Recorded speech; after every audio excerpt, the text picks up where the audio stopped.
in recent years, the one in the sarcophagus has gradually faded from people's memory, along with those legends.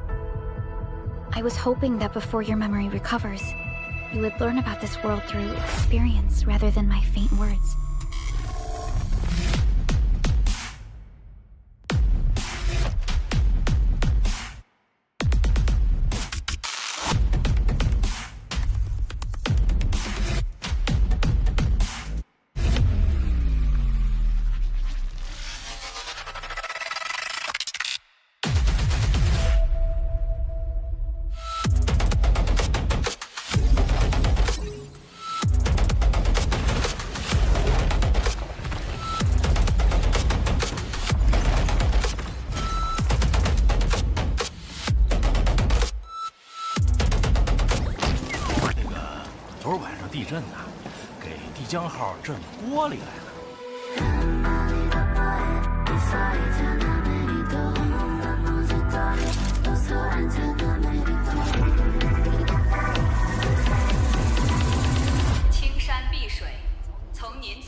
Endmen. See if they've grown and transformed into what you envisioned.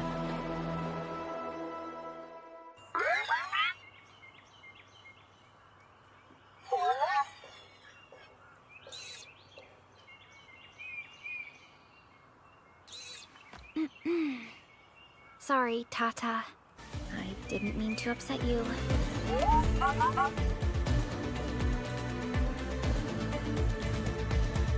Testing, mic check. Cinnamon buns, cinnamon buns, cinnamon buns. Hello, hello, friendos. My name is Nez, and we are once again back at it again for day 6 of playing the Arknights Endfield beta test 2 Electric Boogaloo. Because I think we're finally nearing the end of where the story is going to stop.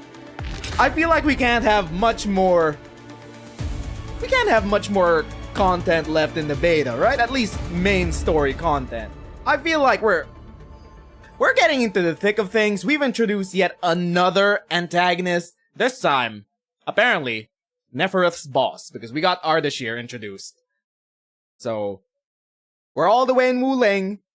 Just realized we also don't have any of our factories set up. This whole new region uses its own economy of items for the factories, so I can't bring over anything that I already farmed.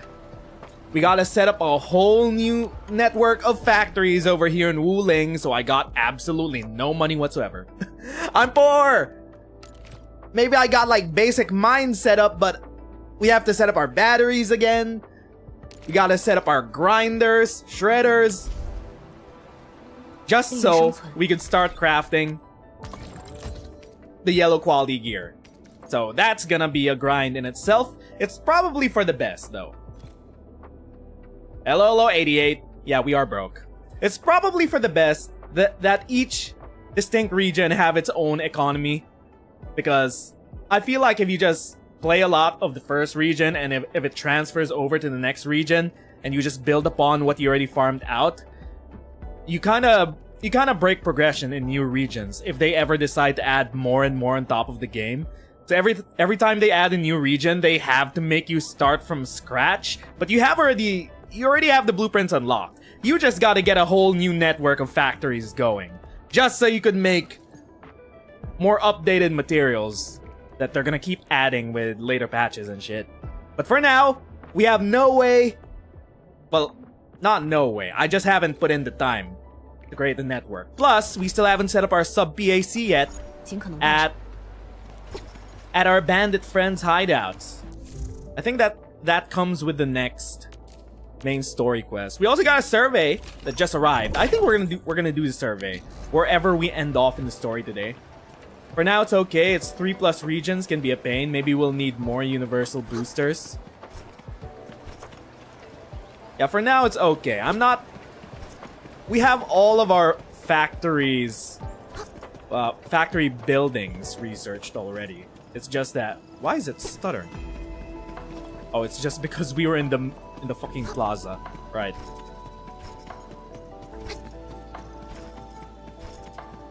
We just gotta get a whole new network up and running. So, we will continue with the main story, Where Danger Sleeps. Go to the main road between Wuling and Jingyu Valley. We're gonna bounce on this bell crazy style? No, never mind. We didn't need to bounce on the bell crazy style.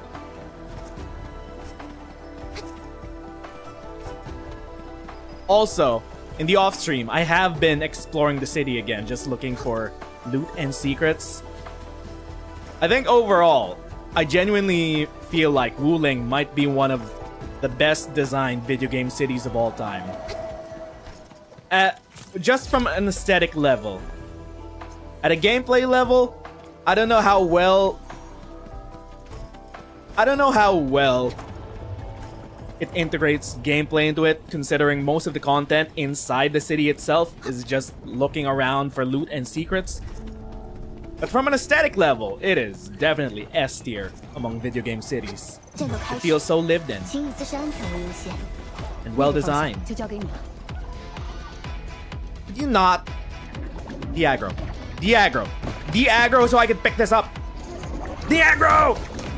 Come on, dog, man. Oh my god. Fine.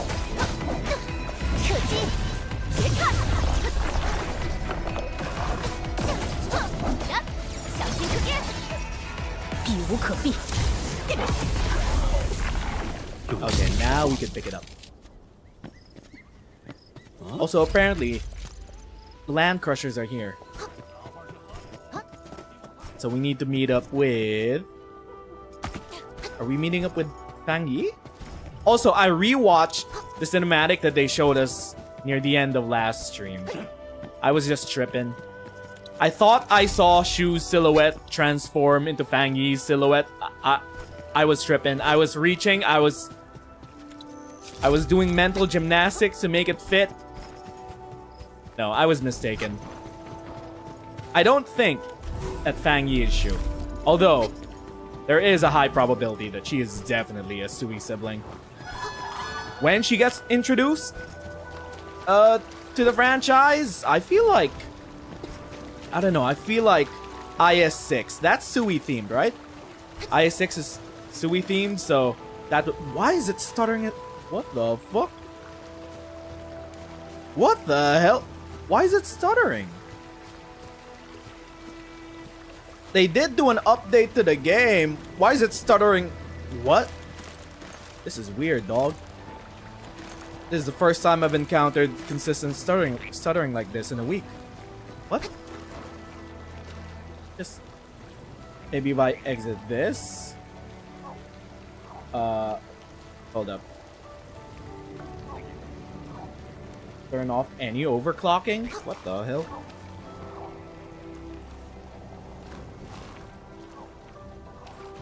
What the fuck? Bro! Why is there so much Why is there stuttering today? What? That's weird.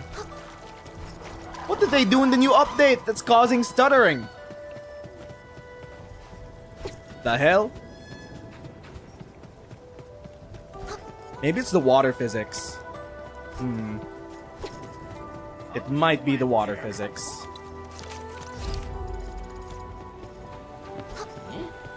Don't you aggro on me.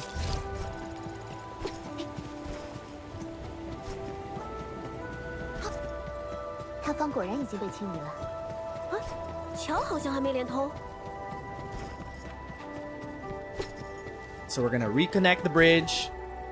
And then hopefully get our sub pack over to our bandit friends.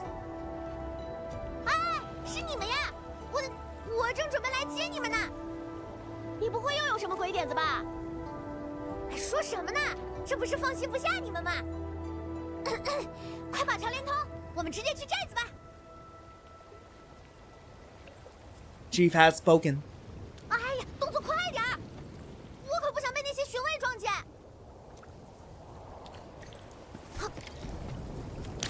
这下路总算通了。你本来打算用这条路做什么Hold up. You gotta refill 要 some 从武 water. 林城寄更多的粮食。 No interactable flu. There are fluids right there. Also, 看来这里 did I bring any containers? I did not bring any Ferium containers. 物资短缺的 I 情 think 况 we 很 might 严 need some of those. 重，所以 Just to use our 这不 drone. 是看着那1000斤粮食嘛。先回寨子再说吧。嘿，这次可以正式介绍黑面煞了。 Oh! That's some gear templates. Rice fields. And some dams.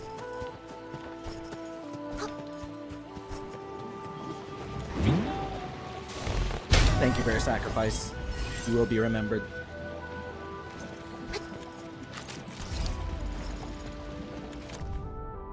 Teacher's warning. Even though Jingyu Valley isn't exactly remote, there's still a risk of Angloid attack here. Went to eat at Pan's place, he said he's been running into more Angloid during his travels. Wonder if things will get worse here in Wuling too. Feels like the world's about to change again, doesn't it? Your kids have barely held a weapon, be careful, if you run into danger, just run. If it gets bad, head to Qingbo Stockade for help. They won't just stand by and let you get torn apart by Angloid. Chickens! Fantasy roosters?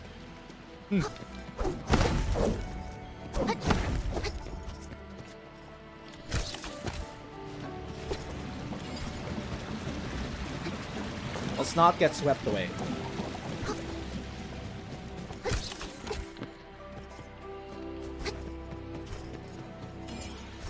Yes. Thank you. 平时看到这种好东西， So I have 会先买起来。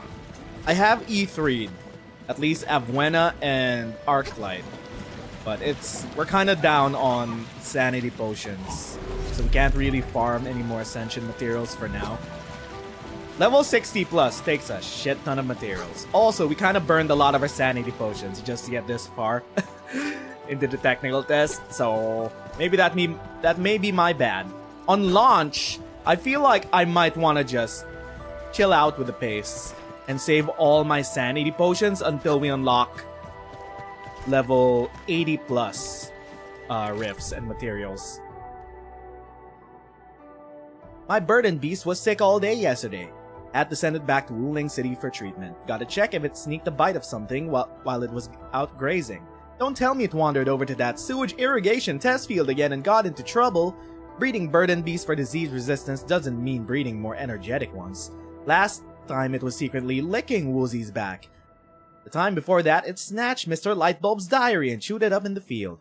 If it weren't my thesis project, I'd consider stewing it. No, don't stew the burden beast. It did nothing to you. Don't turn it into stew or a burger. Do they still have burgers on Talos Soothing? They definitely do still have burgers. Oh, it's a water puzzle. Fuck. We didn't bring any bottles so we could use the drone. Yeah. I forgot to bring bottles. Actually. Oh, we have a TP spot right here. Do I have any bottles? People. Bottles. Bottles. Spare bottles? I have a lot. Yes. Although the quick stash is actually stashing it. I feel like that may be something that, like, there should be an option so that the quick stash doesn't stash water bottles, because you'll need those for this region. That's something to put in the survey. Just a little quality of life. That's a quest. We'll come back to that later regardless. Puzzle though.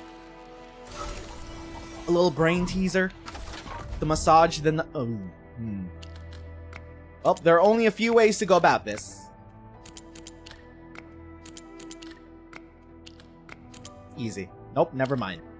Easy. Nope, never mind. Easy. Nope, never mind.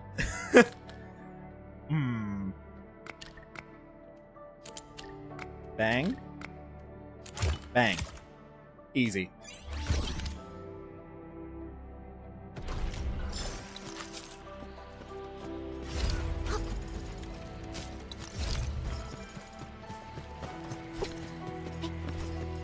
A whole ass rice field. I mean, it's not just the city either. I kind of feel like this map is kind of goated. This whole region. Ooh, ascension materials. Also, chest. Ascension shrooms! I'm gonna need these. Also, the Dodogama looking motherfucker that they ripped straight out of Monster Hunter.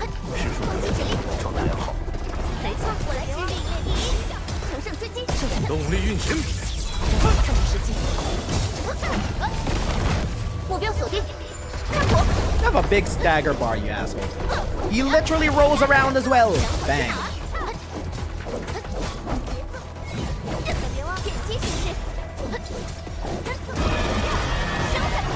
Ooh. Interrupted. You have a lot of HP.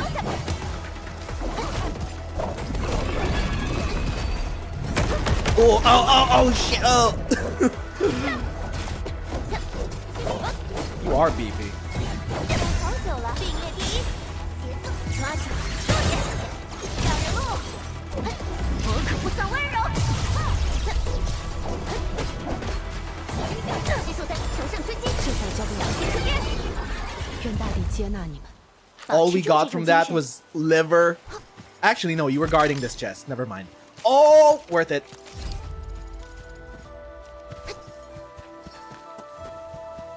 You guys are guarding this chest. Fine. Be that way.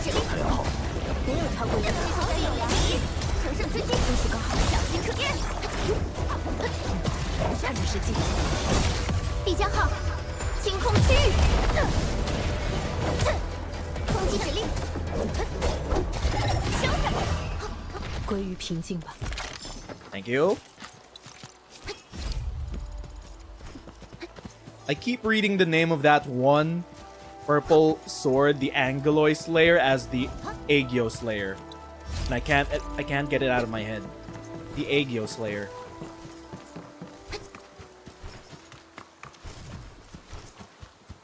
Ah, we found the shortcut back. 大当家回来了，还有， It's me, Dark Mask. How's it going, my good fam? 是你们。 Stone Fang, my 听大当家 man. 说，你们不光狠狠抽了武林城的脸，他们还得乖乖听话，求你们帮忙呢。 What? 哎，行了行了，听好了啊！这次我专程找黑面煞回来，就是过来帮忙修寨子的。黑面煞的能耐你们都清楚，以后管他什么水花子还是侵蚀，全都不是事儿。 Yeah. 黑面煞，没想到你这么受欢迎啊！我也有点好奇，汤汤到底编了什么故事？ Let's focus on the real job. Let's show them the factory. 先确认地点吧。 We need to set up a sub pack. 我正好知道有片合适的地方。 We need to 宽 start 敞又僻静 making 你是怎么 components 发现的？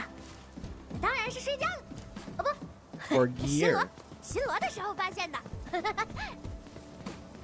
It's raining. You know what that means? Never mind. There's enough goon material of this game in the rain. You're not getting it here.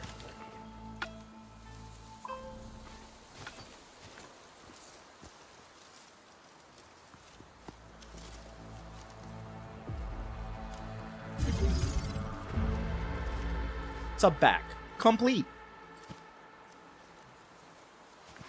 Now you guys won't ever starve ever again. Can you guys eat Zeronite?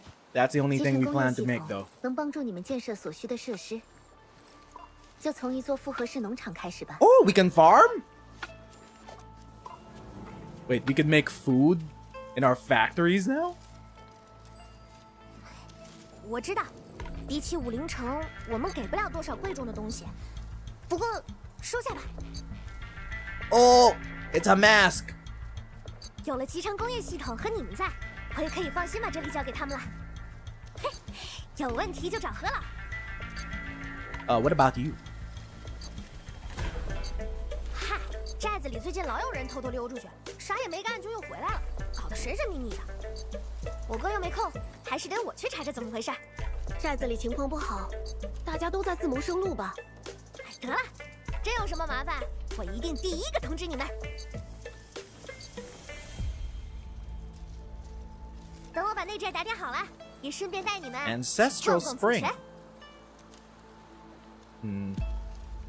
You guys didn't know how to operate the water wheels until we came along.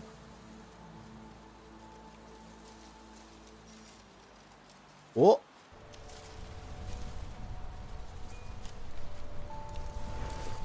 他接受了， Ardashir. 但他没有答应。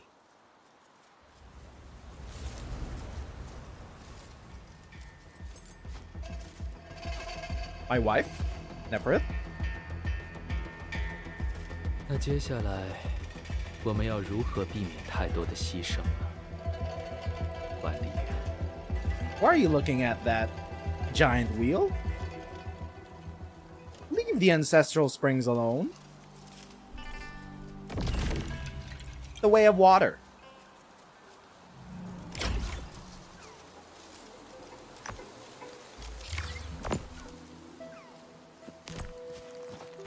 Okay, we have the sub pack all made. Wait. To be continued. Enmin token. Expansion ship. Authority up. Wait, is there no more story? That's it! That's the end! Okay. Right, I thought... well, shit. Now, we have the rest of the world to explore. It ends off at the unlocking of the sub-pack! Alright. Got it. You know what it's time for, though? It's time to read the archives, because that's where the story is at, actually. That's where the beta story ends. Actually, I think it'd be the perfect time to just check out the survey. Also, we level this up. We level up the region. It wasn't even a big bombastic ending. It was like, here's your sub pack. You need this to make your factories. Go on, have fun. Got it. Okay. Anyway. Let's check out the survey! We could finally give our full thoughts on the current story. Survey time! Which of these platforms and input devices do you mainly use? Keyboard, mouse. How are you satisfied with the game so far? Above average. For overall gameplay experience in these map areas, how would you rate your satisfaction? Wuling? Gameplay experience? I don't know about gameplay, but the whole place looks great. Mostly satisfied. I don't put very satisfied because when they ask me about gameplay experience, I'm like, the only gameplay in the city, in Wuling City so far is just looking for secrets and loot. We haven't checked out the actual side quests yet. Jingyu Valley, mostly satisfied as well. We could do a factory grind. Which of these contents positively contributed to your experience with the map area? We haven't done factory gameplay yet in Wuling. Music and sound? Sure, I guess. Main mission experience? Yes. Story narratives? Yes. Stage exploration? Yes. The map has appealing art designs? Yes. We'd like to learn about your opinions and feedback on stage and terrain design and construction for each map area in Wuling. Oh, they know what to ask. Setting aside gameplay experiences and solely focusing on stage and terrain design, how satisfied am I with the area? Jingyu, mostly satisfied. Wuling, very satisfied. They're not asking about the gameplay anymore, so yes, The terrain and stage design of Wuling is S tier. You are satisfied with stage and design construction in Jingyu Valley. What are your reasons? The pacing, the natural features, the fucking mysterious bamboo creatures that move around.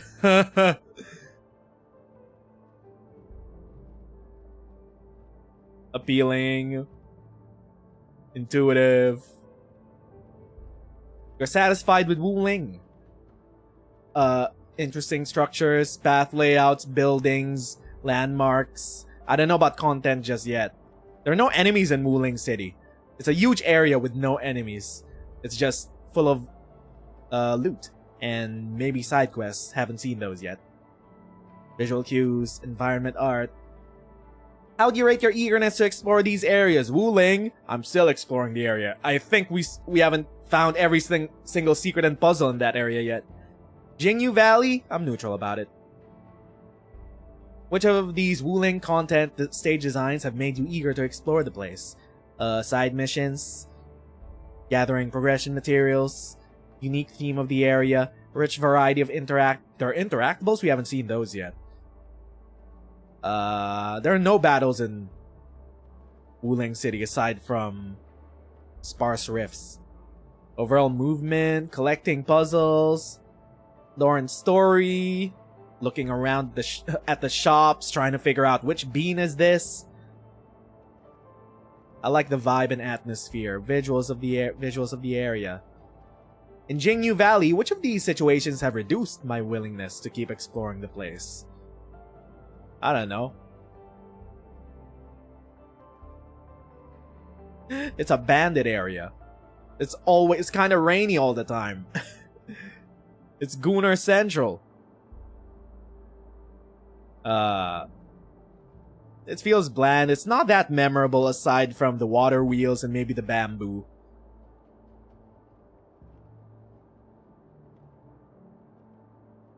I mean, it's an apples to oranges thing. You come out of the jungle of the forest and you're like, oh my god, Wuling looks so great, and now this looks bad in comparison. It's back to back. When using the map markers, what problems have I encountered? I haven't used map markers too much. I'd probably use them whenever I find something that needs to blow up. Something that needs a grenade. Unclear how to clear map fog. Oh wait, these are just to set up map markers. How to switch between different areas, unlocking map fog. Well, areas that may or may not be accessible. Hard to judge vertical position sometimes. Unsure how to move up and down between layers, yeah. Setting aside map stage experiences, which of these gameplay do you feel satisfied with?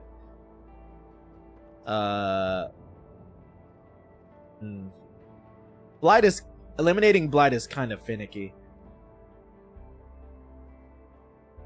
Using Originium branches to survive shockwaves? Nah, dog. Conveyor belts? Fuck the conveyor belts. The water wheels? That was just a single section. But sure. Eliminating active Blight in Wuling. Oh, these are two different systems. This one uses grenades, this one uses a drone. I mean... I do like explosives, I guess. Based on your experience, which types of gameplay have experienced issues? Steam. Like, why? How would you rate my satisfaction with combat gameplay? Very satisfied. Which aspects of combat am I satisfied with? Strong sense of control. Smooth and fluid combat flow. Impactful combat feel. I don't know about strategic depth just yet. We've only experimented with one kind of team. Comfortable pacing. As of now, which combat mechanics do we feel is important and will actively use? Final strikes. I completely ignore stagger meters. I just chain skills back and back. That's my gameplay. That's my playstyle. Dodging. Interrupts. Triggering and casting combo skills. Triggering, speeding up skill points. Equipping with suitable tacticals. Actually, we've just put on healing tacticals. We haven't really used any other kinds of consumables. Triggering arts bursts and reactions. Perfect dodge. Actively casting battle skills. Which combat mechanics do I find unsatisfactory or not enjoyable? None, actually. Stagger accumulation, maybe. As of now, have you tried changing team comps? No. For this question, combat feedback and combat visual and audio performances. Please rate. Also burp. Combat feedback, mostly satisfied. Combat visual and audio performances, mostly satisfied. Which of these information do you pay attention to during combat? Cooldown. I don't really need to care about the positions of other operators, they can handle themselves. At some point, you get enough dodge resource that it doesn't matter. Pay special attention to. Attack cues. I don't pay attention to debuffs. They just happen naturally. You should just chain your skills into them, so you don't need to think about them. Enhanced battle skill trigger cues. These are highlighted skill buttons like if you have spears on the ground, Abuena's active skill will highlight so that you could pull them back. Combo skill triggers, activation, HP of controlled operator. I don't pay attention to it. I don't pay attention to damage inflicted by my teammates either. Positions of off-screen enemies. Sometimes they try to hit us. They try to third-party us. Among these information, which do you think are hard to observe? Off-screen enemies, sometimes. What factors could disturb your observation of the battlefield? Camera lock. I like playing with camera lock. So sometimes we're facing a single direction with camera lock.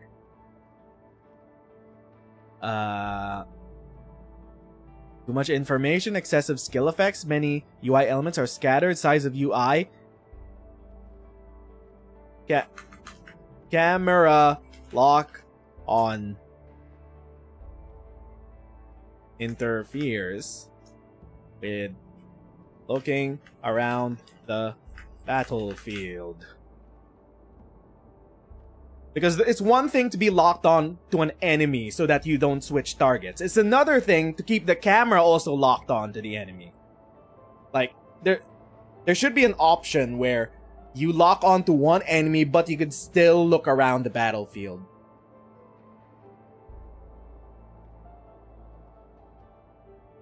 Enemy lock on interferes with... Oh wait. Enemy lock on also locks camera facing one specific enemy, making you unable to keep track of the whole battlefield. Have you encountered poor performance regarding the usage of hotkey combinations and their functions? The drones, the bombs, no, they're fine. They're out of combat mostly. For Wuling enemy designs, how would you rate your satisfaction? Mostly satisfied. Why are they seaborne shaped? Is it because they're water based? Which enemies do I like? Mudflow. Who is this double-decker fridge looking motherfucker? Title class was okay. The fucking Quillbeast! Dude. Quillbeast is literally Dodogama. You mentioned liking certain enemy designs. What are your reasons? I like how the enemy looks. Looks like a Dodogama. Wait, what's it called again? The Quillbeast? The Quillbeast is literally from Monster Hunter. Yeah. It's a reason! Which enemies do I dislike the most? Why do we have normal ass land crushers here? Mechanics are boring. Effects are lackluster. What is your preferred difficulty level when fighting these types of enemies? Elite enemies on the map. Easy victories. Bosses in the main story.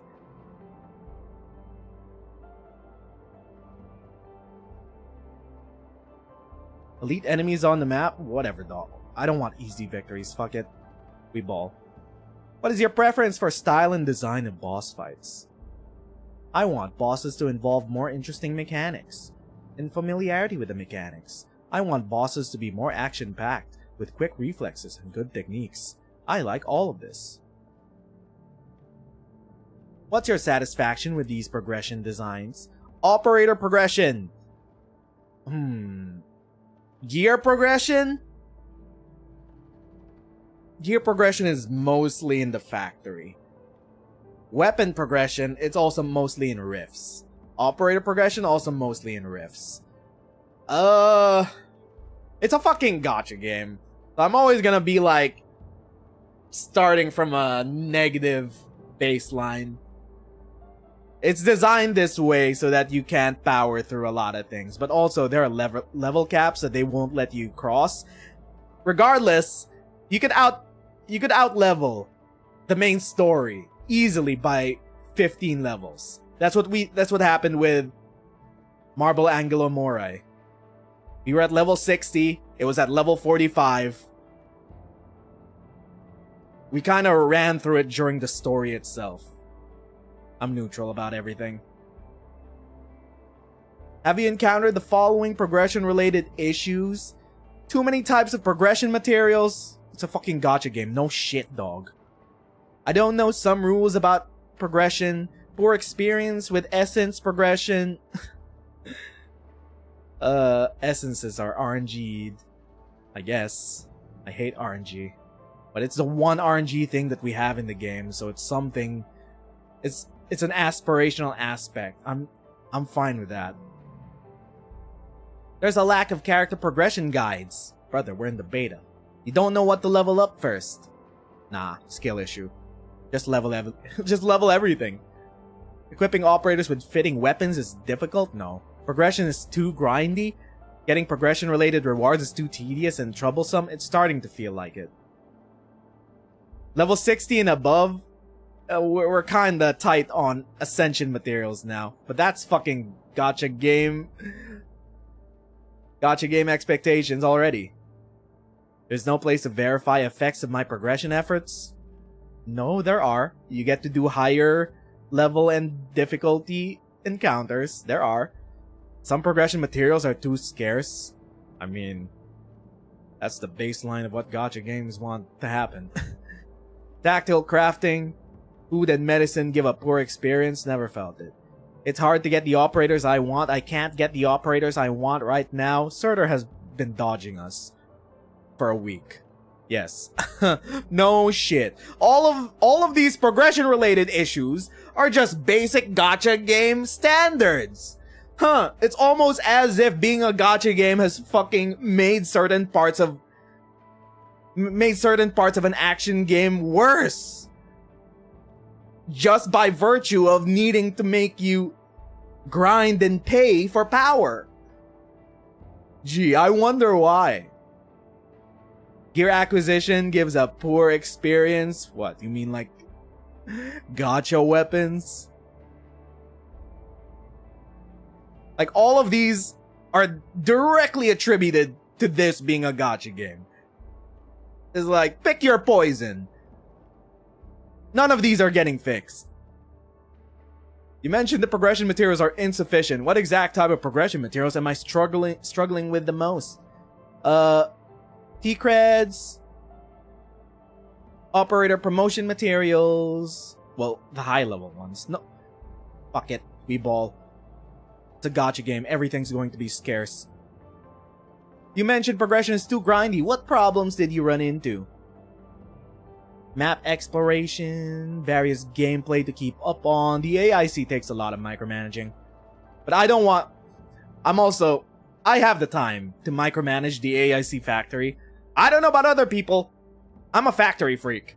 So, I don't mind going over the factory gameplay for days on end just to progress and shit. But the only thing you get tangibly from factory gameplay is gear and health consumables. But that's it. That's all you get from the factory gameplay that affects the combat.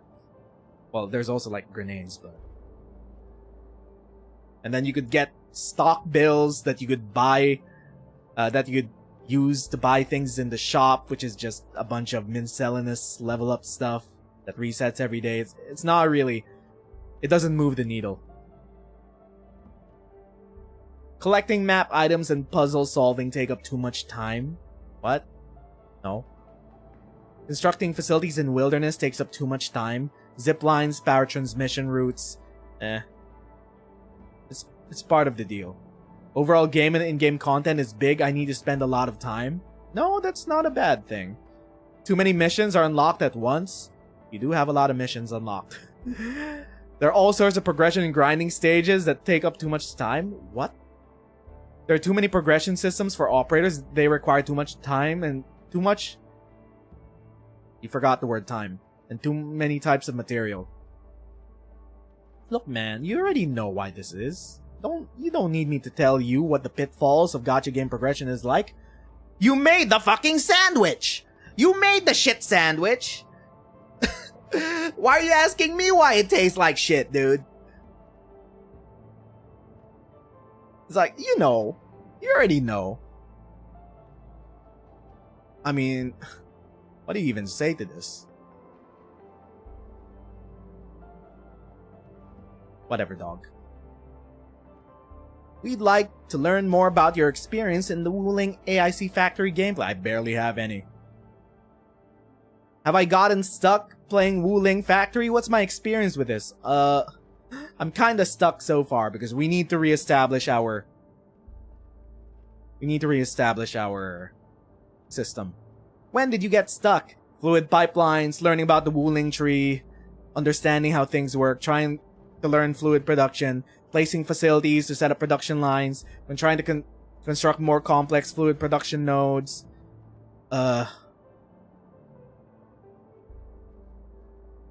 Restarting the factory network from scratch without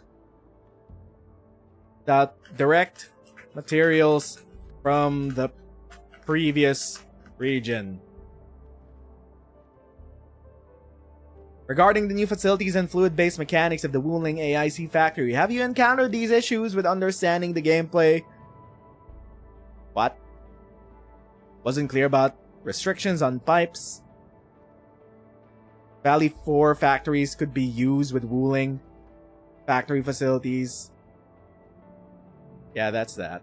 Wasn't clear about how to supply water. Wasn't aware input and output of all four sides require fluids and solid materials to be supplied at the same time. I didn't know that. Didn't realize pipelines have a maximum flow rate. Brother, I'm not that deep into it yet. Whatever, dog. Setting up the Wuling water production line. Did you ever encounter any operational issues? Not really. After entering a new region, the player must build a new factory from scratch. How do you feel about this? Ugh, from scratch. Brother. Building a new factory is acceptable, but I hope that existing resources and production lines could make exploration of a new region easier. Yeah. I'm like, I need to set up a whole new production line for condensed carbon so I could put it into Zeronite so I could make that into components. Brother, I have a different production line 100 kilometers away. Why can't I use that? Oh, I have to reset it? I have to put up batteries again? Oh.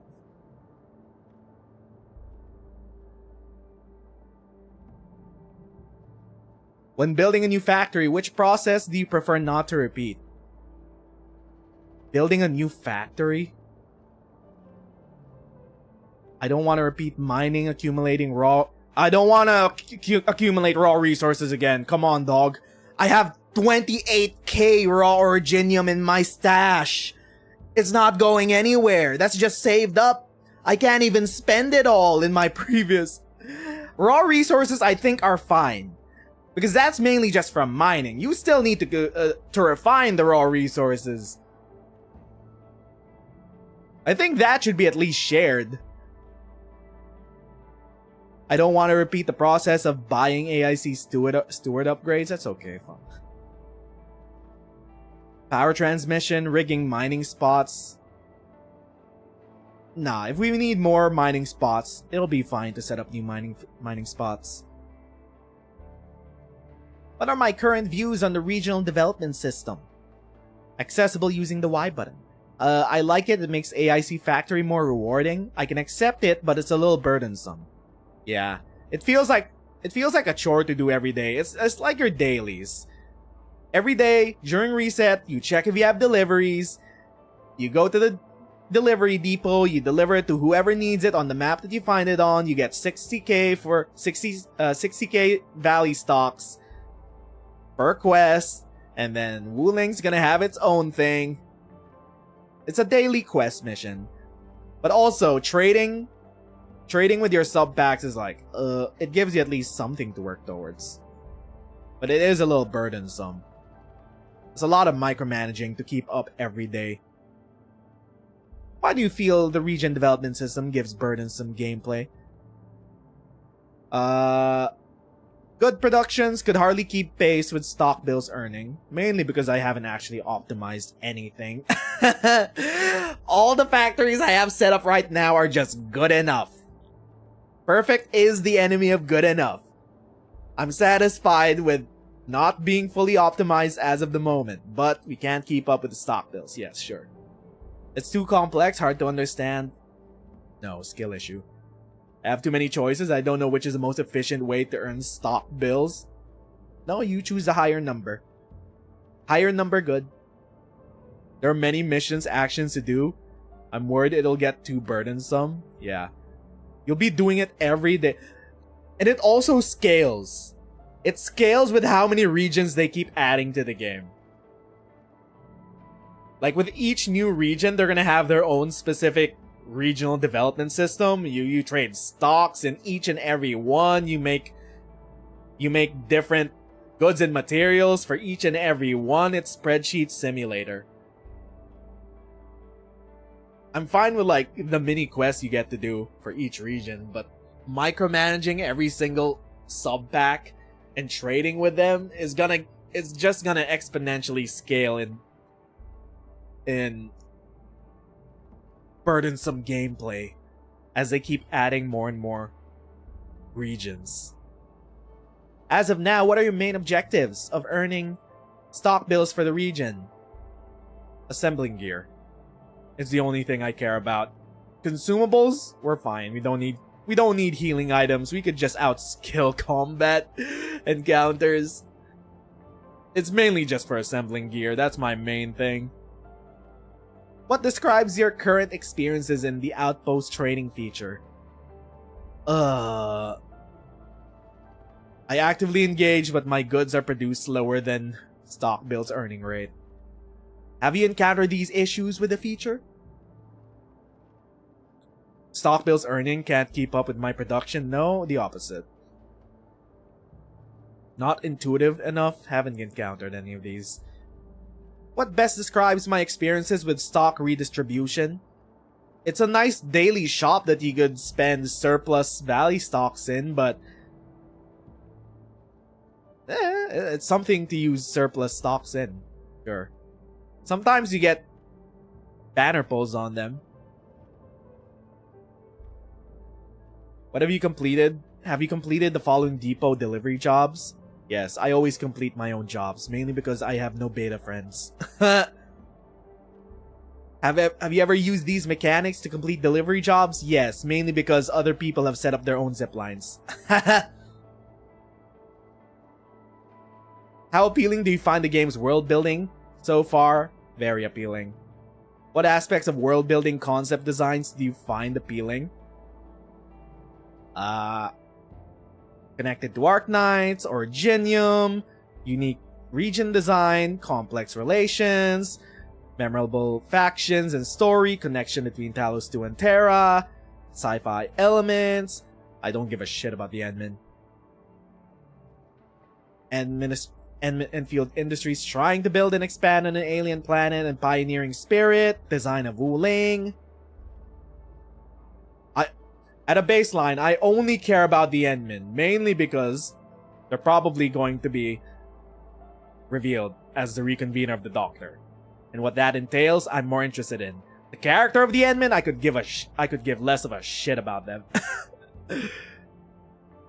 Consider the environment, art, aesthetic, and atmosphere and story as a whole. Which of these areas best fulfill my imaginations about the design of Talos 2? Fulfill my design and imaginations about Talos 2. Wuling City, the Dijang, the scene depicted in the prologue, which is basically the dream sequence. Basically.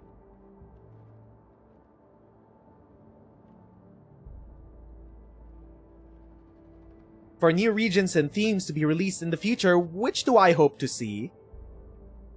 A deeper expansion of Wuling. Want to see rich diversity of themes and styles. Others specify.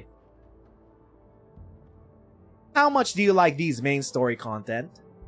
Jingyu Valley encountering Ardashir. Tang Tang mostly satisfied. Wuling very satisfied. What are the main reasons I'm satisfied with the Jingyu Valley story? The main mission goal? Bro, they got 3 months left. They got a blight tide at their doorstep. They got no more Zeronite, man. The voice acting is strong, sounds natural and pleasant. I can't really tell, considering we're on Chinese voice acting. The amount of story content is appropriate, story cutscenes are high quality. I feel like they've been higher quality than Chapter 1. The story is integrated with mission objectives, map gameplay, outposts, and various systems. I don't know about that. I keep coming back to Wuling City looks great. Not gonna lie. It's such a great design map. How it integrates with gameplay? It's only about hiding secrets in Wuling City as far as we've seen. We haven't tried any side objectives yet in Wuling City so far. Or anything else to do inside the city as part of the game of this video game. Story impact. Yes. Barrier of understanding. Yes. Endman's role. A lot of sense of involvement. Meets story expectations. If the story expectation is, oh, this Sui looking woman goes on a date with the Endmin because they're the only one who remember their deep bond that formed 10 years ago during the founding of Wuling City. And now and now we have amnesia and we're just thrust into this. Bro, it's more Endmin glazing. I'm not a fan of the Endmin glazing, especially if it's a lot of telling than showing. The story includes some well-developed characters that left an impression on me. Yes, well, Fang Yi at least. And Tang Tang. Stage objectives. Easy to clear. Some of my choices lead to fitting responses which make the story more immersive. Brother, there are no branching choices in this game. That is the illusion of choice. Story progression and character actions make logical sense. I guess. No. I'd leave it at that. I don't know if they make logical sense, considering we don't have the puzzle pieces to why Fang Yi feels the way that they do to the Endmin. We're just left to wonder. Ooh, everybody loves the Endmin as usual. What are the main reasons you are satisfied with the Wuling City story? Wait, didn't you just ask this? Oh, Jingyu Valley! Oh, okay. Jingyu Valley. Okay, Jingyu Valley is different.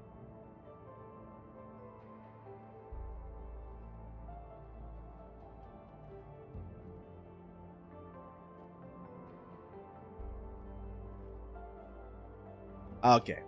Now we got narrative coherence, ultimate goal, story impact, cutscene quality, deep impression, world building, lore concepts,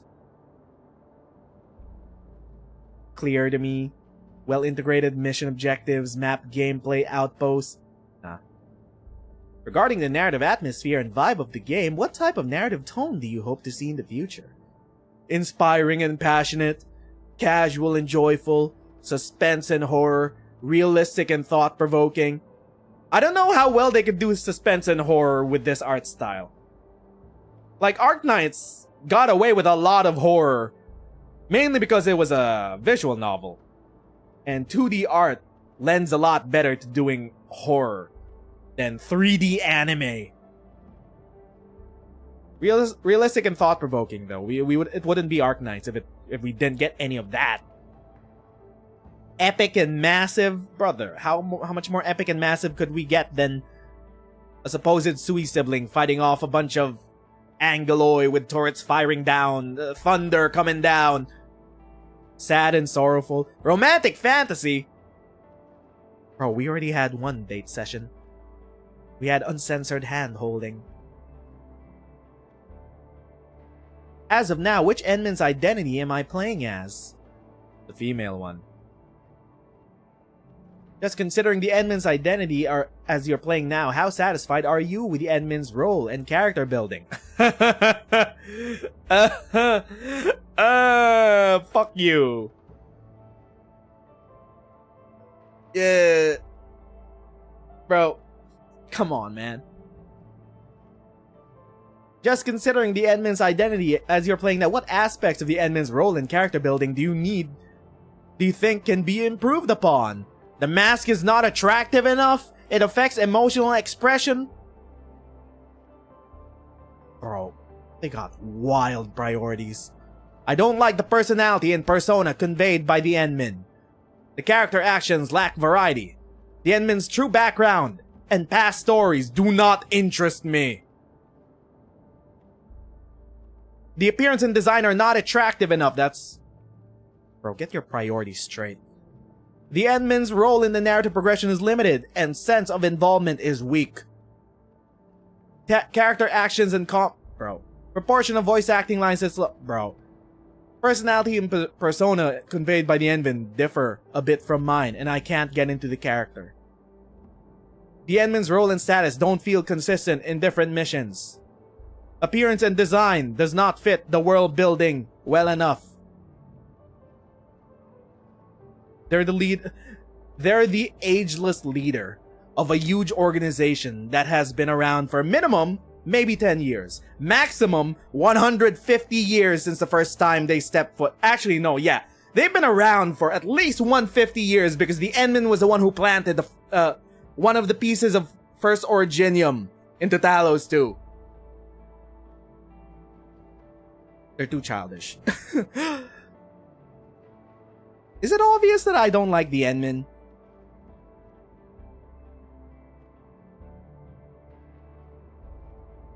But also, they're gonna be like, oh, it'll make sense later. They're the reconvener of the Doctor, which is why they're young and sprightly. And you could choose different body types, because you're a reconvener of the Doctor. You just go inside your sarcophagus and choose your pronouns and body types. What expectations do you have for the personality and persona conveyed by the Endman in future narratives?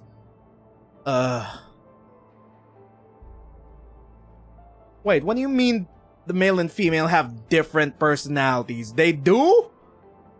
That's a thing? Pronounced differences?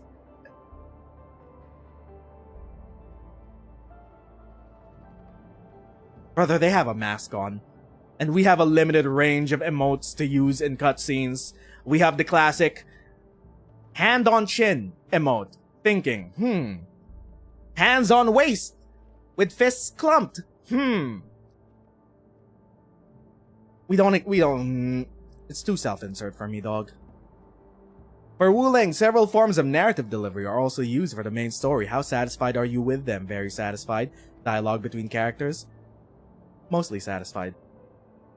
For the main mission in Wuling, why are you satisfied with the narrative delivery?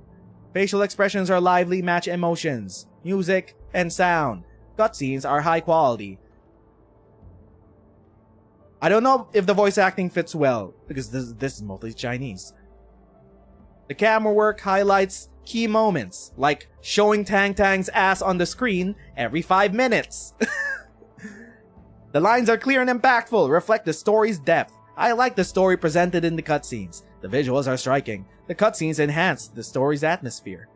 The mix of dialogue and fight scenes are well balanced. For Wuling's main story, which of these narrative cutscenes left an impression on you?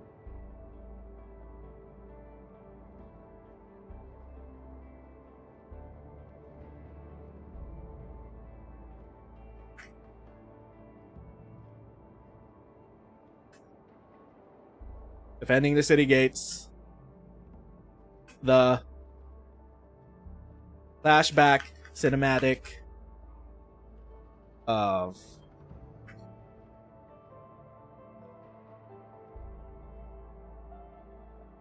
history of Wuling City. For the main mission of Wuling, why are you satisfied with the main story dialogue between characters?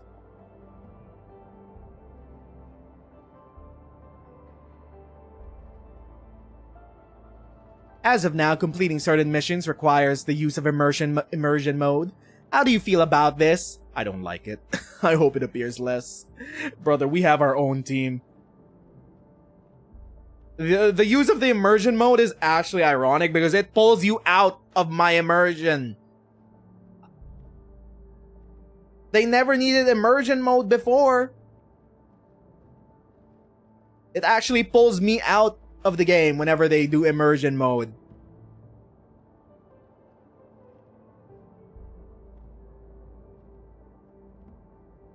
What are the main reasons for your poor experiences with immersion mode? Character levels are fixed. I can't take advantage of my character progression. Brother, I think that might be the only good thing about it. So you can't roll over the story enemies. It forces me to use operators I don't like. Battles in immersion mode felt significantly more difficult. The feature doesn't help fleshing out operators' personalities. It forces me to use operators I don't like, and also, I might not be used to using those operators. You play through a whole game for hours on end using a one-team composition. You have your own... You have muscle memory, and then you get forced back into the end min. I don't know how to play this character.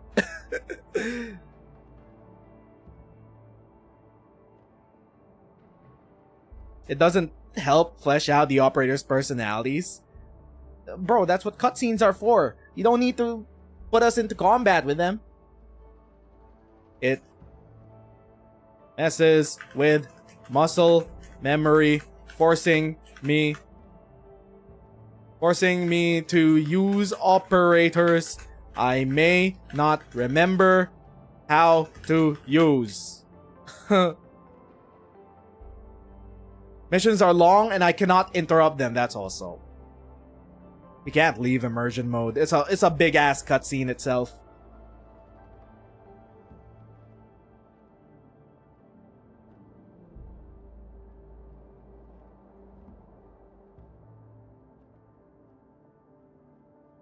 It actually ruins my immersion when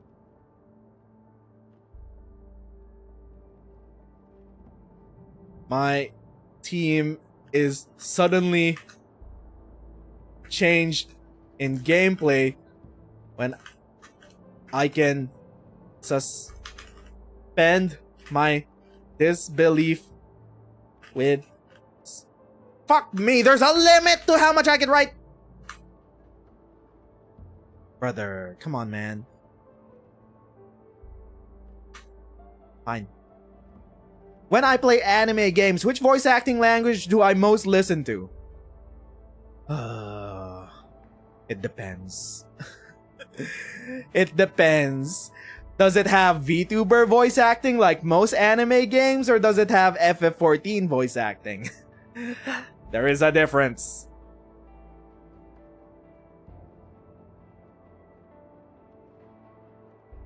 As of now, which voice acting language do we listen to when playing Valley 4? English. Have I ever switched voice acting during gameplay? Yes. Why did you switch? Some parts of the story do not have voice acting in the language that I mainly used before. That's it. You know it. How satisfied am I with the voice acting performance? Well...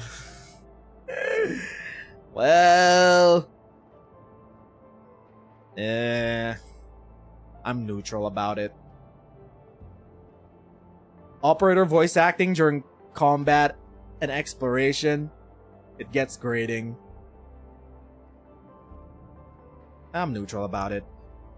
Voice acting during headhunting recruitment, I'm neutral about it. Operator voice acting during their profiles, idle chatter, special topics, I think Antle should shut the fuck up. Main story voice acting during dialogue and cutscenes. Bro, they're not gonna change it. Beta is too late into the game. We're stuck with this for at least the first 2 chapters. It's VTubing voice acting all the way, dog. I just roll with it. I suspend my disbelief. Side mission voice acting? There is no voice acting for side missions. What are you fucking talking about? There's barely voice acting for side missions! Enemy boss voice acting? Mostly satisfied. Ambient crowd voice acting? Fine. What aspects of voice acting performance do I think can be improved upon? Emotive expression, voice line delivery isn't that great, doesn't fit the character's emotions.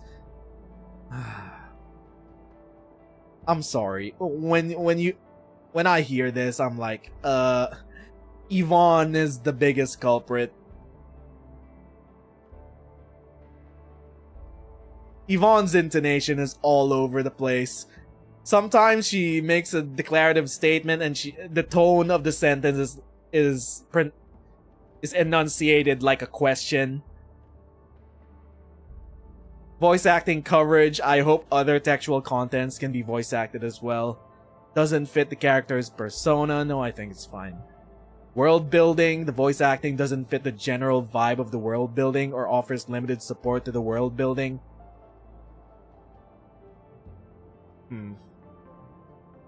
It's an anime game. They know what vibe they're going for. It doesn't fit the environment vibe of the character's emotions. The accents are too heavy, made the lines a bit hard to understand, or too mild and made the different races, factions sound too similar. I'm fine with the accents. But there needs to be better acting direction. Variety and richness, exploration and combat lines trigger too often.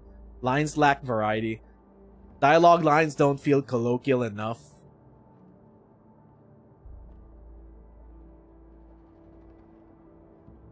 The thing that comes off the top of my head when they say this is whenever Avwena starts speaking fucking Australian. That's a hard yakka! Okay, Avwena, sure. She's Australian, we get it! Some of the lines don't fit well with the cutscene animation, or the lip movements don't match the voice lines a bit. There's a bit of a desync with some characters. Voice acting in different languages feel inconsistent with in-game text, giving a rather disjointed experience. Others...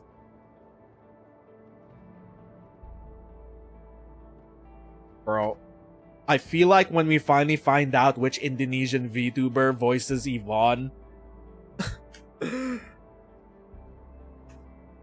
I'm gonna feel so bad for the amount of criticism I'm giving about Yvonne's voice acting.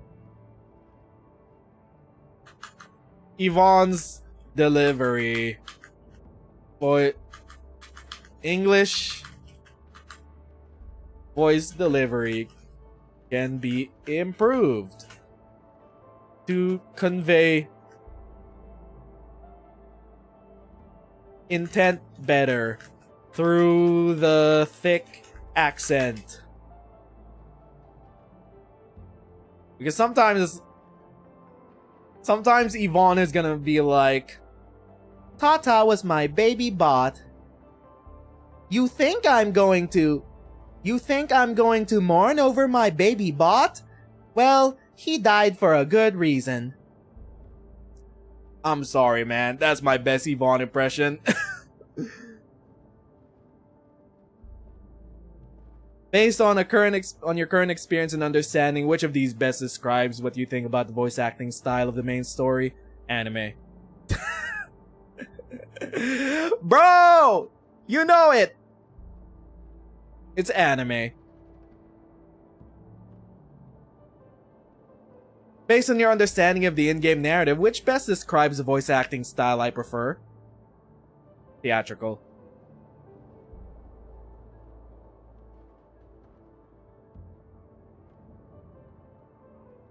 Theatrical would be like FF14, Baldur's Gate, The Witcher. Dramatic would be like Red Dead Redemption, Cyberpunk, God of War. Anime is what you hear from every other English dubbing of any anime game, with the one intonation that you hear. It's VTuber voice acting. Easiest way to describe it's VTuber voice acting. What types of lines in the operator's profile audio log am I more interested in and will often play back and listen to? People do that. There are sectors of gacha game degeneracy which I have now been introduced to. What? People play back audio lines to listen to? I hardly listen to audio logs in the profiles. We listen to everything. Am I interested in? Well, if there's something that we're most interested in, it's the topic discussions, progression explorations, offering gift topic series. Yep. For operator combat voice acting, which of these styles, because they give the most lore. Which do we prefer? Milder strength with greater emphasis on special personalities and aesthetics, greater strength. Highlighting the impact of thrill of combat. I mean, I don't prefer a style. I think it's fine when they scream in combat and yell out their skill. In your experience, have you noticed special English accents in the voice acting of certain characters? Yeah, man, I wonder which. Yvonne?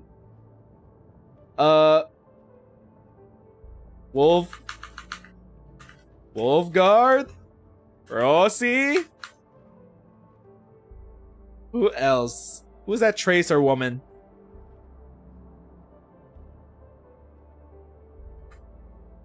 There are a lot more NPCs, but these are the ones that stick out the most.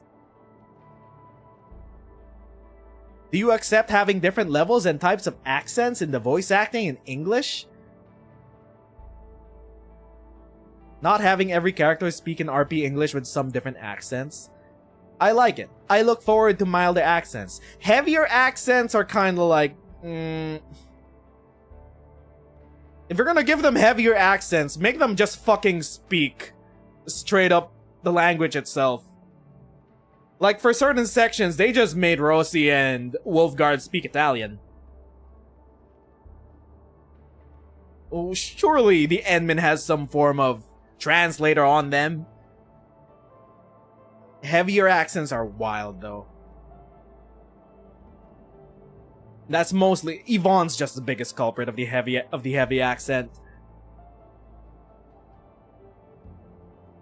I don't know, just have her speak Indonesian.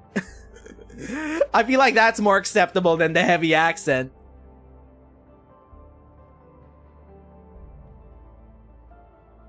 Do do you accept having characters speak in other languages? Yes! Yes, that's exactly what I meant. Yes, it's fine.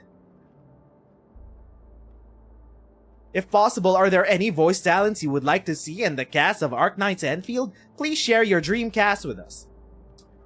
Pulling up the cast of FF14. Alright, sure.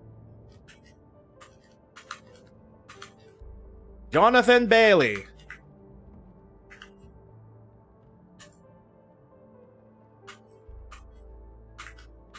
Alex Lee.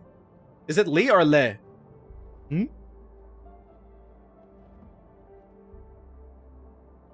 It's Le. Alex Le? Lee? Get him in here. ProZD! Just to piss off some of the racists in the Arknights community. Why not?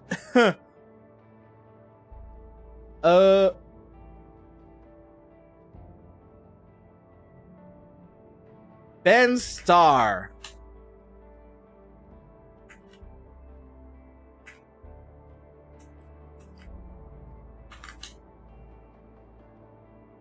Amelia Tyler.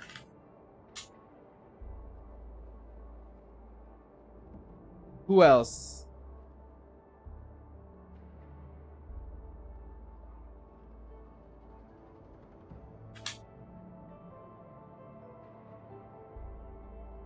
AJ Beckles. Another choice to piss off the racists. Who else?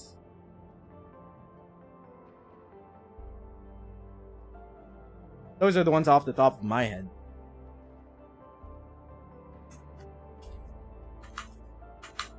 Voice actor. Renee Zagger, aka Emmett Selk.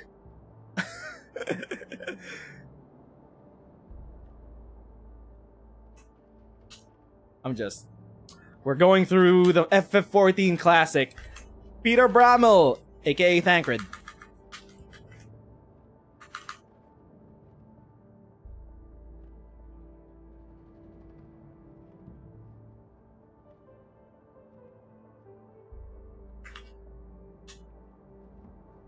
Colin Ryan, aka Alphino.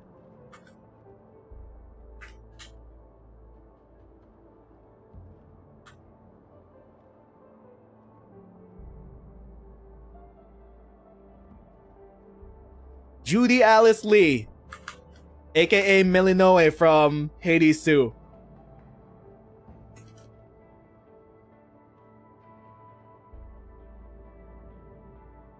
Any voice actors that could also sing? Hold up. Christina V?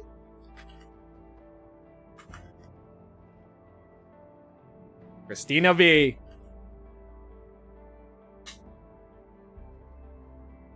Who else?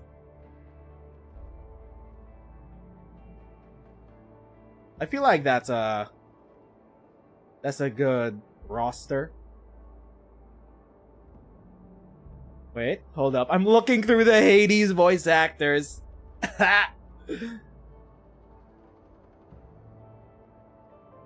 Oh shit, Logan Cunningham. That's gonna be a... They gotta give him, like, a big burly gotcha husbando.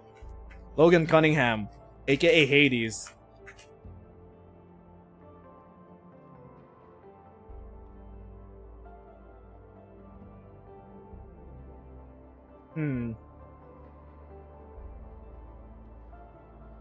Yeah, I feel like this might be a good set.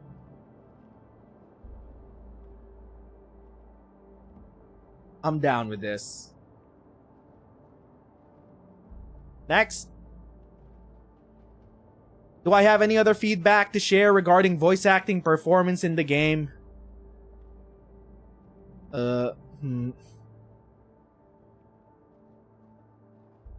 It feels too much like anime or VTuber voice acting. I don't know how they fix that. That's my only... I don't know how they'll fix that. That's my only feedback. I prefer a different kind of voice acting, but it is what it is. This is an anime game. Like, what did I expect in my sandwich? As of now, how satisfied are you with the following aspects of UI design? Aesthetics? Mostly satisfied. Ease of use? Mostly unsatisfied, actually. It has the persona problem of it is mostly style over function. Like, I'm not one to glaze the persona style of menu design. I actually think it's kinda garbaggio. And I'm a Persona fan. I get it, it looks great, but also, functionally, there are so many fucking sub-menus, man. In terms of visual performance, do you agree with the following descriptions of the style of UI design?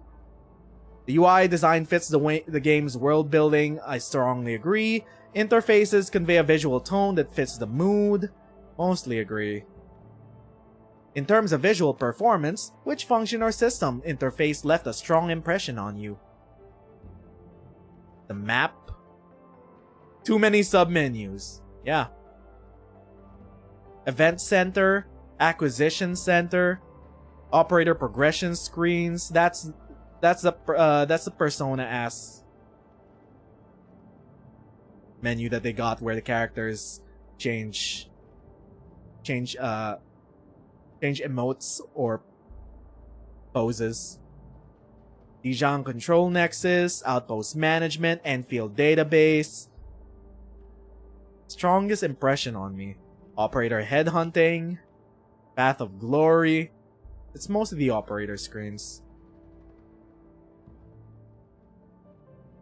What is your main reason for feeling unsatisfied with the ease of use of the in-game UI? Certain screens have unreasonable layouts or fail to highlight key information sufficiently. Yes, because I was like scrolling through the Endfield subreddit before stream. I didn't even fucking know that the shredder unit in the factory produced 2 or 3 dust as output.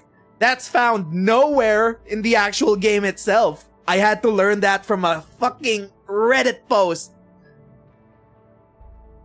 Switching between different screens of the same system feels like a hassle. Yeah, the gear system is like that. Some common functions are hard to find. Require me to switch from one screen to another? Yes. I can't intuitively identify the purpose of looking at the UI icon. You press Alt and then you choose from the top row, and you could use your cursor to choose different menus. That's how that works. Inconsistent UI conventions increase the burden of interaction. Back, exit, confirm, interact. Yes. Once again, it's some parts of the game are clearly designed for a touch device, for a touch screen. Did I get logged out because of inactivity? Is that what that sound was? Fuck. Layouts of key information are not uniform. Yes. Icons are too small, making them hard to read or hard to click. That's not a problem. When using these functions or system UI, which are the most inconvenient?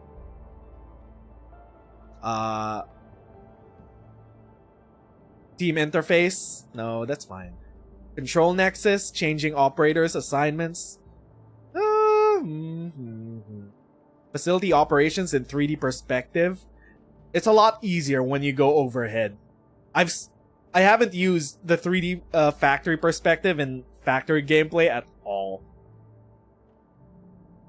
It's just wild. It's a lot easier when you just play overhead. Operator interface, related actions, leveling up, browsing talents. Main screen information, SP, skill points. No, that's fine. Attacking, dodging, camera dragging, UI. Camera dragging, though, is kind of... Map interface, zooming, markers, switching maps. Yeah, the maps aren't that fast. Especially when you're switching between multiple factories and locations. The map looks great. Transitioning between maps takes like a second to load the other map and then some. Using the wristwatch interface, combat ability usage, facility operations in top view mode. Please specify others. Switching back and forth between gear equip menu and gear crafting menu is a hassle. It takes too many sub menus. Too many clicks. Too many clicks through what? Clicks through sub menus to do to switch back and forth. This also applies with other menus. Your job to find out. Have you encountered the following performance stability issues that affected your game? Unstable frame rate and stuttering. Latency has been fine. Long map loading times? No. It's almost instant. Crashes? Not a single crash into the beta test. Long load times into the game? It's just compiling shaders. That's fine. Which language are you reading the game text in? English. How would you rate your satisfaction with localization quality? I'm mostly satisfied. Do you have any other feedback and suggestions? Oh, I mean, aside from feedback I've already given before. Oh, right. The thing about the water. What did I... Oh, yeah. For the Wuling area, there should be an option that keeps water-filled Therium bottles in your inventory.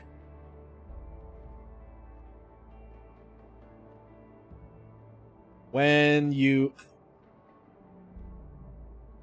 quick stash gear into the depot. At the moment, it takes the bottles out of the inventory. It takes the bottles out of the inventory when you need them the most in your backpack. That's one thing. I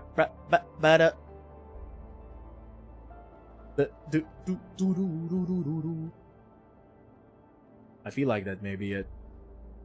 I don't know. Add more gameplay content within Wuling City aside from chess.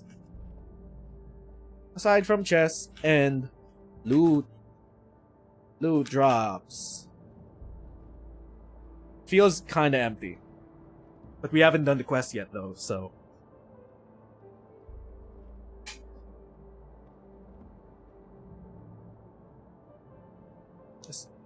It doesn't hurt to add more.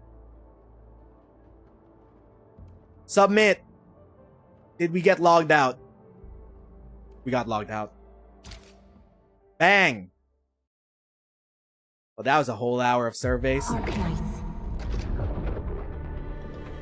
You know what we have though next? Another hour of reading archives. Yeah! Because we have no more story left. We can also do gameplay. We can do side quests.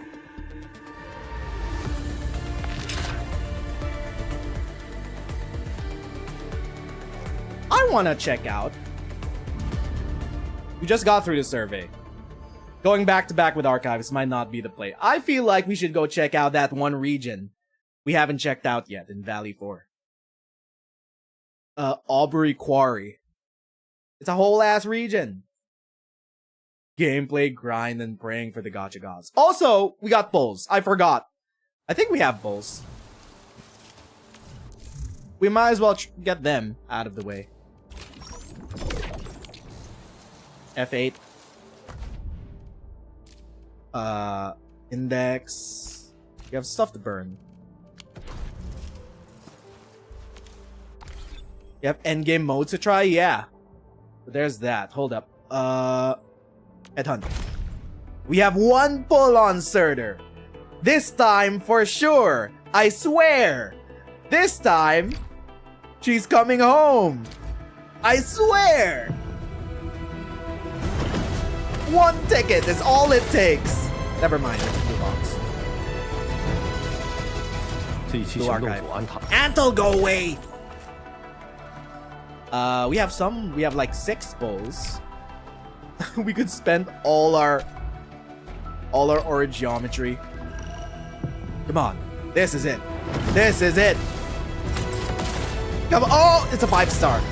Can a 5-star upgrade to a 6-star though? We haven't seen that happen at all. In OG Arknights, you could always bet on the 5-star bag. I don't know if it'll be the same thing in Endfield. We got a Snowshine though. I feel like I want to save our aura geometry just to replenish sanity and level up operators that we want to play around with. I feel like that would be a more rewarding use of our geometry aside from just gambling it away, attempting to grab Surtr.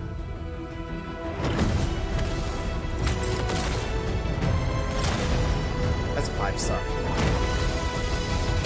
Come on, man. You don't have an upgrade. You can't upgrade the 5-star bag.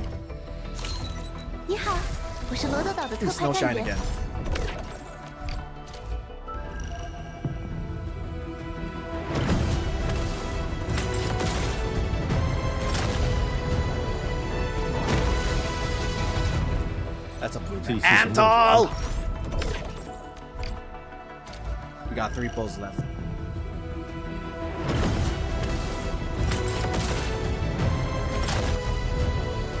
Antle, I swear.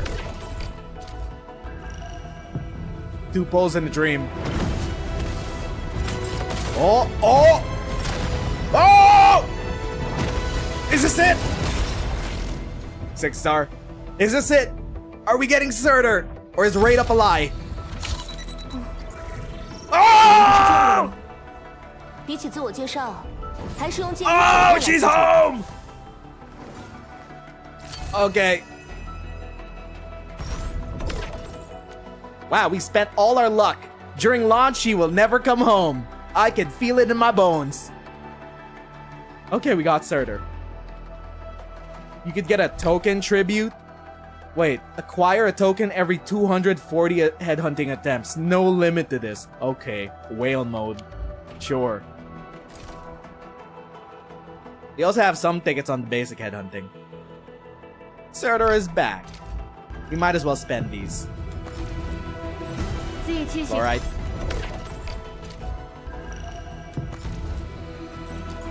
Stella.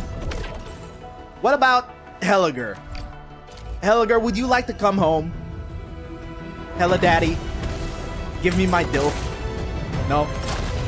Okay. CT 行动组卡机。 That's fine. We finally got her. Which means we're now heavily incentivized to try to get her sword also to test her out. We have a 10 pull to get Surtr's sword, the Forgeborn Scathe. Come on, back to back. Bring it home. Bring home the sword. Yo, it's 3! 3 6-star weapons. Bring home the sword. Howling Guard. Oh! No, that's not it. We already have that. That's a dupe. I want to see how the weapon dupe system works, actually. So, this is fine. Oh! Oh! Yo! We got her sword! We got Surtr's sword and Surtr! Finally! Okay. What's up, Hermit? Oh, okay. We're back in it now. I think we might have to make a second team comp revolving Surtr. Actually, no, I'm replacing Antle. Fuck it. Even if Surtr doesn't synergize with our team, I'm replacing Antle.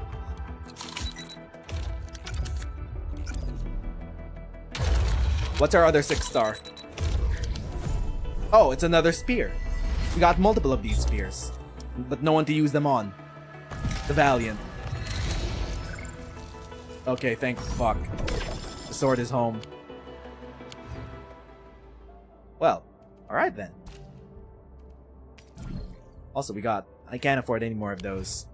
We're out. Did we save these credits for tomorrow? We're kind of low on... No, we have a lot of T-creds. Protahedrons, we might need more of those. So I'm just grabbing the Protahedrons. Oh my god, Surtr is home, guys. 朝哪个方向去？ Hold up. 方四十 Let's 能见度良好 unlock some postcards first. 是滑雪场。 Storm region, no postcard. Wait, there's another one? Oh, postcard! We got... Ooh! There's a bear!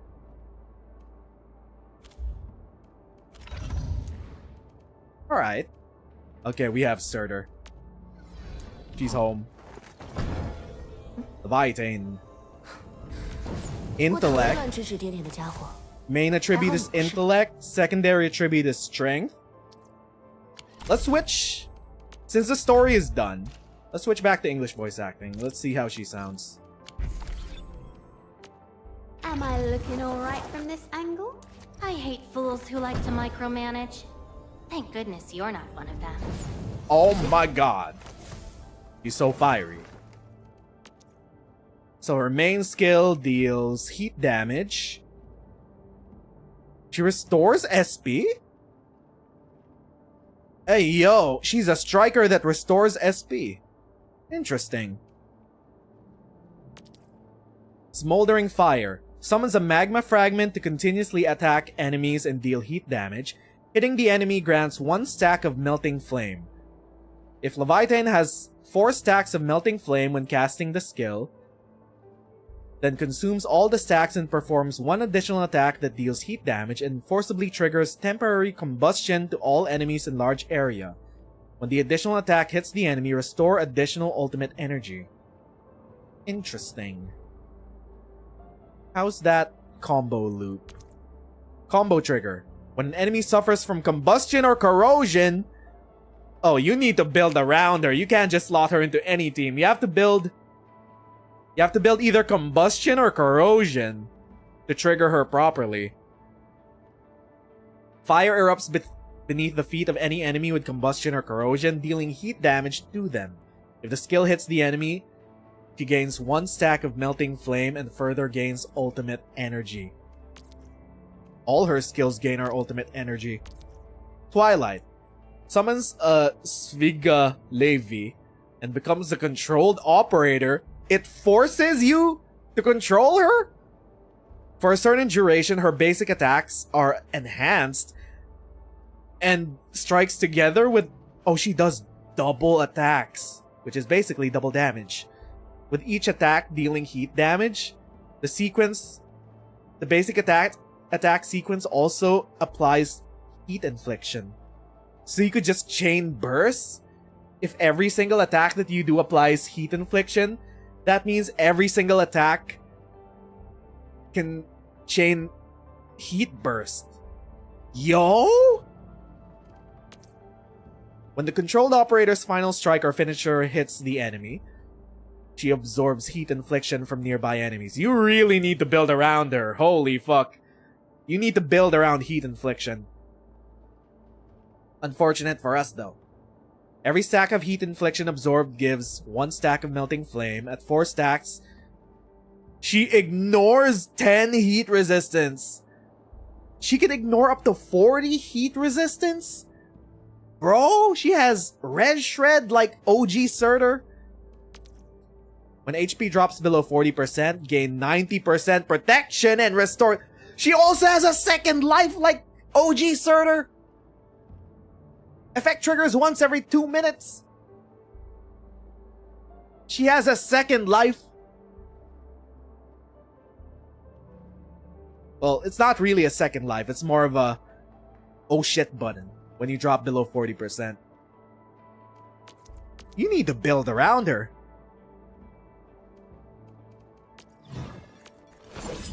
Let's see her with her sword. switch it up. Nice blade. Hope it can tolerate the heat of my fire. Alright. Twilight, Blazing Whale. Heat damage up by 16%. After the wielder casts an ultimate, the wielder gains basic attack that... Wow! It completely synergizes with her kit! Because her entire kit is... Here, we'll just spam ultimate energy, and then you activate ultimate. You get put into basic attack mode, but because your ultimate doubles your basic attacks and also makes them trigger heat infliction on every attack, you'll be chaining heat infliction, heat bursts. But also you get 75 plus 75% attack for 20 seconds. Yeah, that's why this is her signature weapon. Oh boy. I feel like she'll deal a shit ton of damage, but you do need to build around her just to get her stacks up. You need you need a team that can consistently do heat infliction. Would we even have a team that we could set up?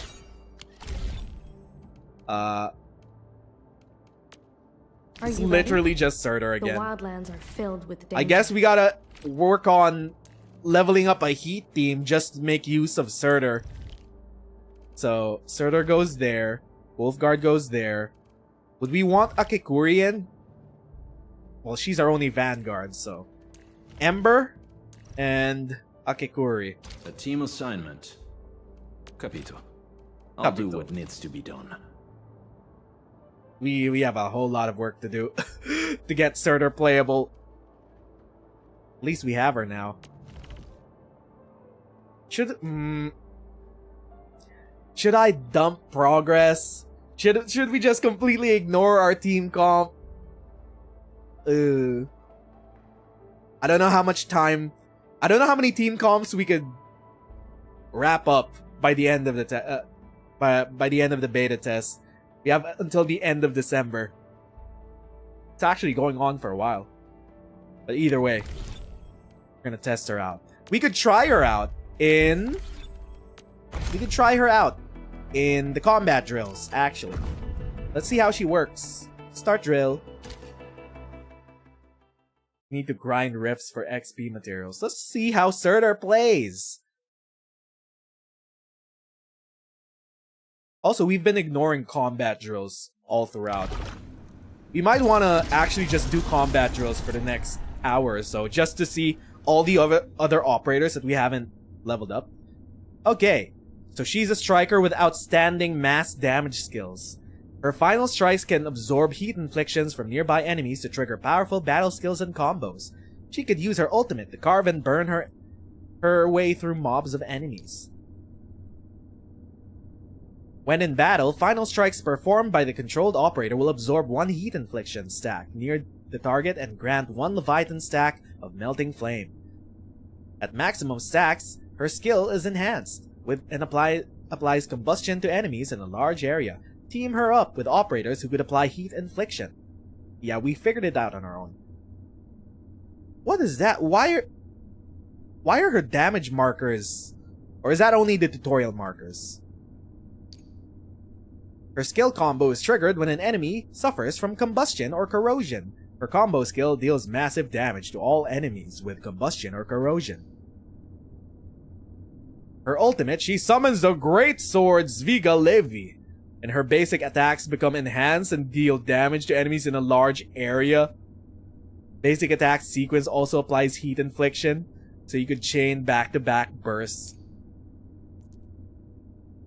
Team her up with operators that can apply heat infliction. Okay. So who are we using? Oh. Aya is also part of the team, considering that she could do corrosion. Level 80 test. Okay, how do we start this off? Bang.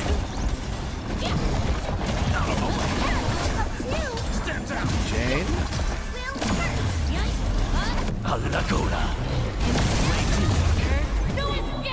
Bang. Bro, so much shit is going on screen. Enemies are just burning. Is this what a fire team is like?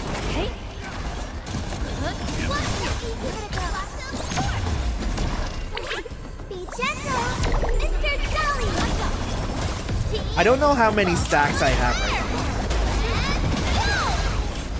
right My skill is glowing, so I'm guessing I have some stats. Oh, I see it. There's a marker next to our health that shows how many stacks we have. Oh! Oh my god, we're literally just using the greatsword.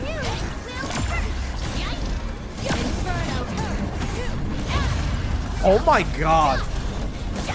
Bro? You don't even need to keep track of her stacks? You could just keep it up without even thinking about it.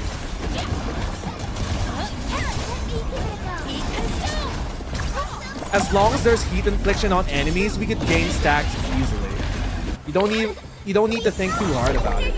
As long as your team is built to deal heat infliction, you don't need to worry about keeping track of stats. It'll be up. Can we try that again? Let's try that again.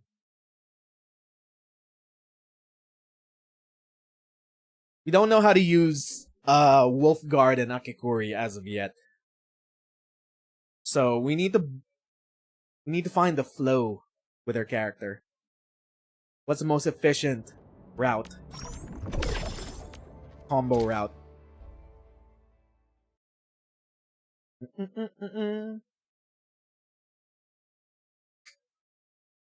I think we could take Ember out of the team and add in Aya. Just because she could do corrosion. Oh, it doesn't let us look at our operators. I don't know quite how to use Aya or Wolfguard or Akikuri. Which one of their skills actually triggers heat infliction.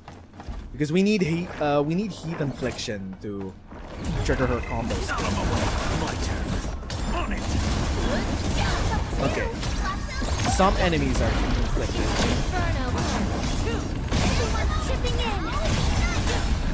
Wolves, let's feast. That's a lot of heat infliction. Team, follow my flare. Let's go. Energy consumed. Inferno. Bro, she levels up ultimate so fast. If you build your team comp in a way that lets you spam out Surtr's skills, she builds up ultimate so fast. And then you're just in mega mode for the next, what, 30 seconds? How long is this? Oh! Okay, that felt like 20 seconds.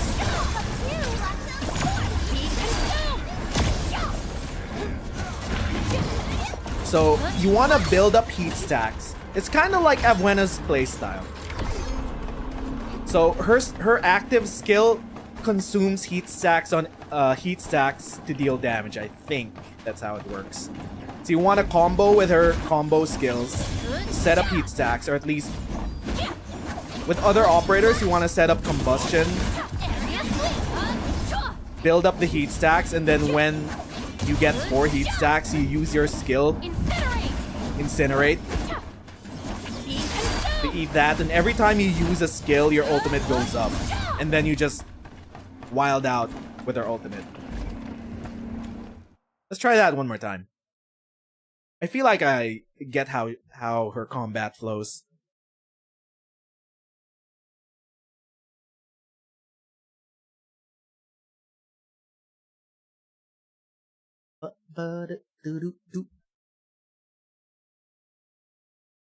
We're learning. Okay, I just want to re-examine. Am I looking alright from this angle? I hate fools who like to micromanage. Thank Summons a goodness you're magma not fragment, deals heat damage, hitting an enemy grants 1 stack of melting flame. If she already has 4 stacks when casting the skill, it consumes all the stacks, performs 1 additional attack, and forcibly triggers combustion. So you really want to use this once you only have 4 melting flame stacks. If you use it any earlier, you only put a debuff that grants you 1 stack. So it doesn't do much. You want to set up full stacks of heat flame and then use smoldering fire. And you want to activate Seethe and smoldering flame as much as possible to gain ultimate energy, and then your real damage comes from Twilight.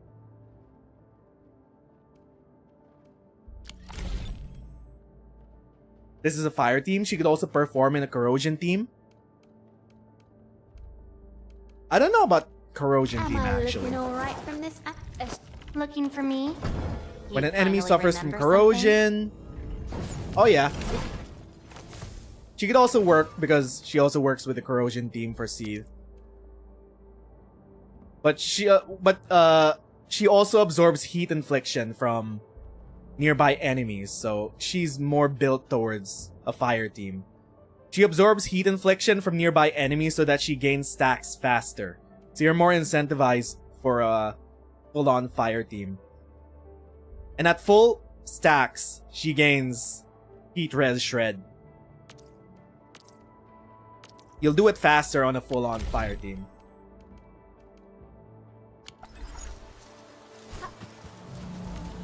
Let's try that one more time.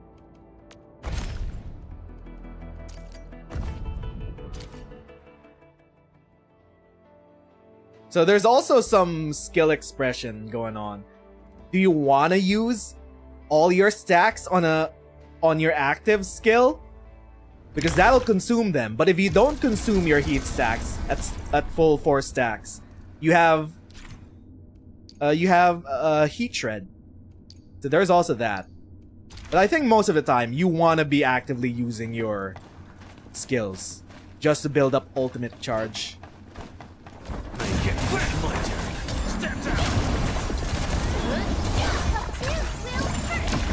So we're at 4.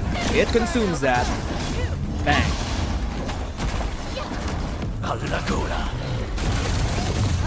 We're back at 4. So every time we get maximum 4 stacks, our skill is gonna light up.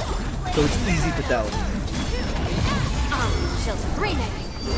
What was that? Barely 10 seconds into the fight, we already have our ultimate. She charges ultimate so fast. And then you just hit face like this. And you could still use your skills, I think, in the middle of this special form. She has such a wide range, it's crazy.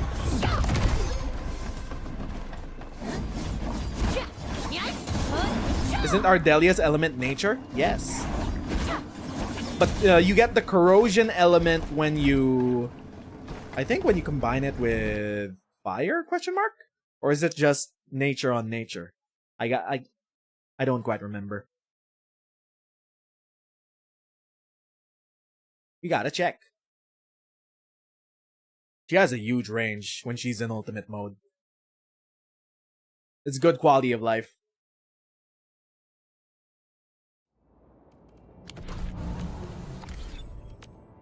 Where are we headed? Corrosion. Oh, okay. Corrosion is basically Professor? applying nature infliction onto an enemy with any other infliction. So to trigger corrosion, you want to put down heat infliction and then you use Aya to inflict nature infliction. That's how you get corrosion. And corrosion reduces defenses. So it's a mix attack. It's a mix element. So maybe you want at least one corrosion user on your Surtr team. Dolly Rush. Aya consumes corrosion.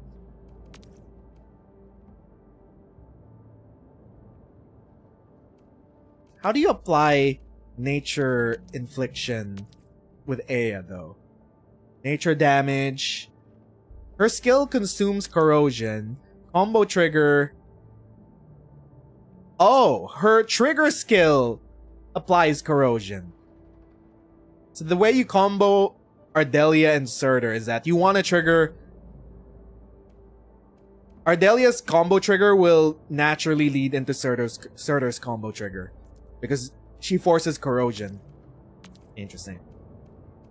They combo together. Wow, it's almost like they want you to pull on 2 limited characters on launch. Oh, I see the vision, Hypergriff. I see it. 2 reconveners of 2 fan-favorite characters from OG Arknights coincidentally comboing with each other? Yeah, I see what you're playing here, Hypergriff. I see the vision. More $1 billion going to the Hypergriff banks. Yeah, okay. I see. Friendly presence. Also, we haven't been playing with A at all. How does A even work? I feel like we should just try out characters we haven't tried before. Combat drills. There are other combat drills, right? Although we just haven't seen them. We can also do the story of Gilberta. Hold up. Where are the combat drills? There's so many menus. I don't even know where to find the combat drills. Is it an access pass? No. Is it in training? Maybe it's in training. Operator guide. Oh, okay. It only took 3 submenus to find this. Thanks. You could train with her here. You could straight up just train her. Whatever comes here. next better be memorable. Okay. It only leaves you with 1 character. So it's a lot easier to keep track of what you're doing. Initiate training. Level 80. Basic attack. Bang, bang, bang.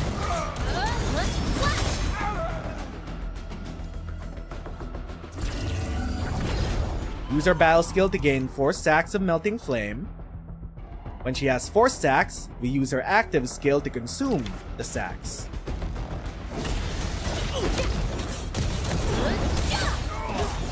Wait, how do we get melting stacks though? Melting flame stacks. Without other operators. We just... If you're alone, and then you hit something with melting flame, that's the way to get stacks, and then you chain it again. Now we have Akakuri. When controlled operator performs a final strike on the enemy, she absorbs heat infliction from nearby enemies, and then it gets converted into 1 flame stack. So Akakuri puts flame on these guys. Bang, we absorb all the stacks. I pressed the wrong button. I pressed Akakuri's button. Whoops. We're doing that again. I failed the tutorial. Yeah, the tutorial is useful. We absorb the flame stacks with the final strike, then we convert it into that. Boom. That's how she works. They just teach you the straight up combat loop. Her combo skill is triggered when an enemy suffers combustion or corrosion. It deals heat damage to all enemies with combustion and corrosion. Bang. So we grab the stacks. Use up the stacks. Then combo. Bang! Okay, that's the gameplay loop. And now we have more characters. Then the ultimate temporarily enhances her basic attack. And they all inflict heat infliction, so we could just keep chaining combustions. Whoops. They didn't want me to do that. They wanted me to follow the instructions. Got it. So, battle skill. Wait, different oh, Akakuri's battle skill. Got it. So Akakuri's battle skill will put down heat infliction. Now they want us to do final strike. Now we consume combo skill. Ultimate. That's her gameplay loop. Great teamwork.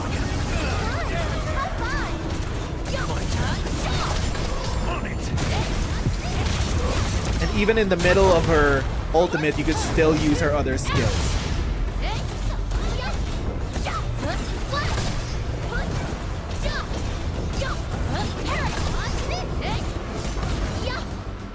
We did it!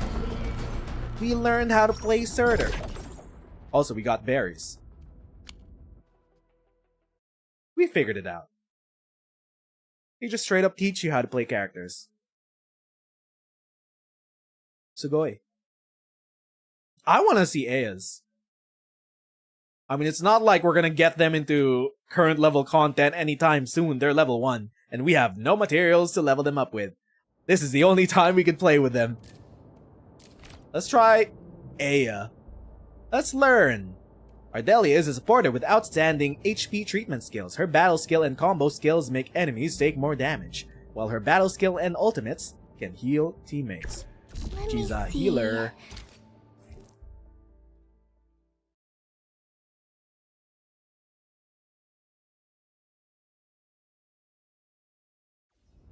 Initiate training session. Let's see. Basic attack. He's ranged. You hit them with a fucking sheep!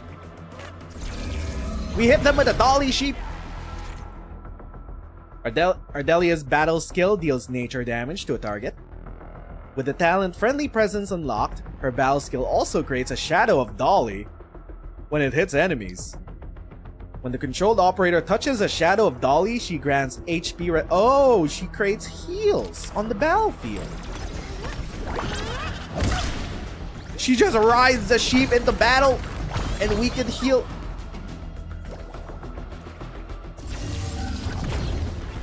She heals like 1500 per skill in level 80. Her combo skill is triggered when the controlled operator performs a final strike on an enemy with no vulnerability or arts infliction. Her combo skill applies corrosion onto the enemy. If her battle skill hits an enemy with corrosion, it consumes the corrosion and applies susceptibility and more susceptibility. Okay, so we want a final skill. Trigger. Combo skill here. Consume. Oh, we did that wrong. Okay. So final skill. Combo skill. Battle skill. To apply susceptibility by consuming the corrosion. He's a debuffer. Wait, did we do that wrong?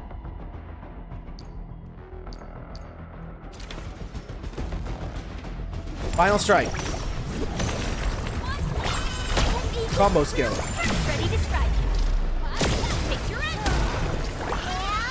Combo. There we go.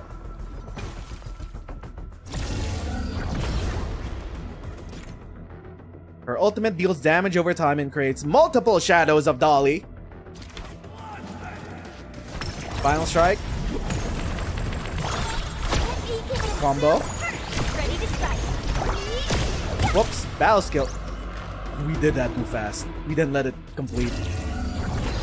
We need to wait until it applies corrosion. There's hang time with the sheep. You have to wait for the sheep to apply. There. Now we apply. And then damage over time area. Oh! Well, that was a bit underwhelming. But then again, she's a healer. The most important part is that she puts dollies onto the field for healing. And corrosion and debuffing. She's not meant for damage. I get it. Would she be someone I would be pulling for on launch? Who am I kidding? It's not a choice. She combos with Surtr.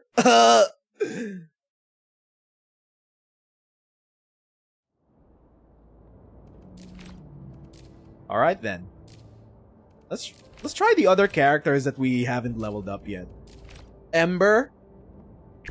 All set and ready. Awaiting your command. We know you're a knockdown queen. We just need to put you on a lift up team so you can knock people down. Easy.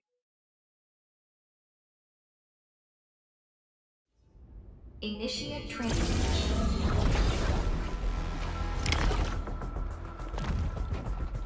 So basic attack. Oh, you could just interrupt with staggers. You and your ass window also. Her battle skill applies knockdown onto an enemy. If Ember takes damage from the enemy while casting her battle skill, the skill also deals some additional stagger. She's a tank. Bang!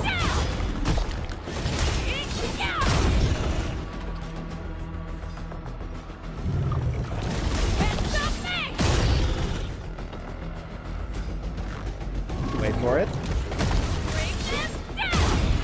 So you want to get hit while you're doing the skills with Ember. Knockdown applies vulnerable on an enemy. If an enemy already has vulnerable, then add 1 stack and deal stagger. Battle skill. Battle skill. Then end it.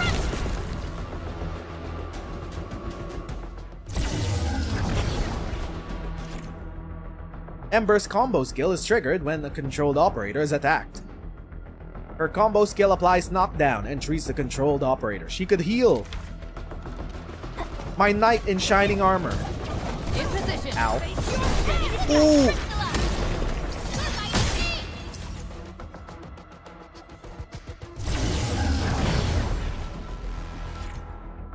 Her ultimate deals damage to enemies and grants shields to the entire team. Ultimate.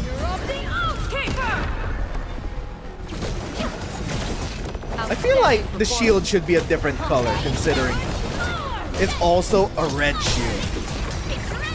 It kinda just melts into the battlefield, especially when you're looking around for red shields on enemies themselves. Keep track of skills that you could intercept and parry. Like, it should be a different color aside from red. Like yellow maybe, but not red.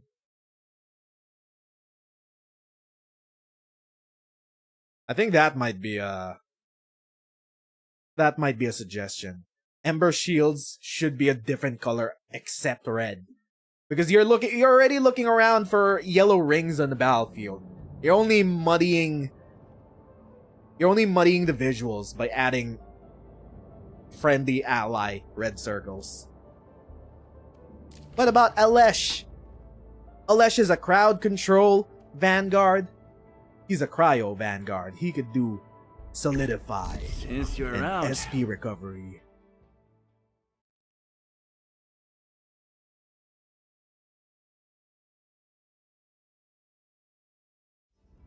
Initiate training session. I was half expecting you to like swing around a fishing pole instead of a sword.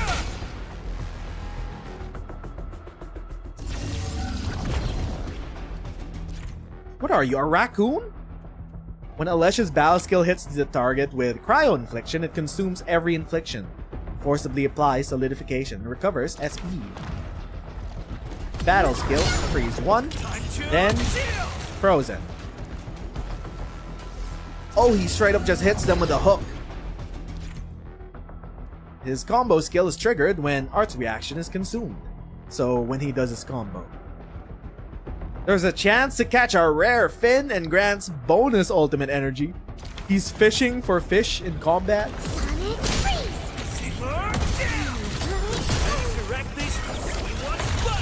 Oh, he fished out a boot. You could fish in the middle of combat. They have fishing in Endfield. This is a fishing minigame that I strive for. The ultimate applies cryo infliction, recovers SP with every enemy defeated. Whoops, wrong one.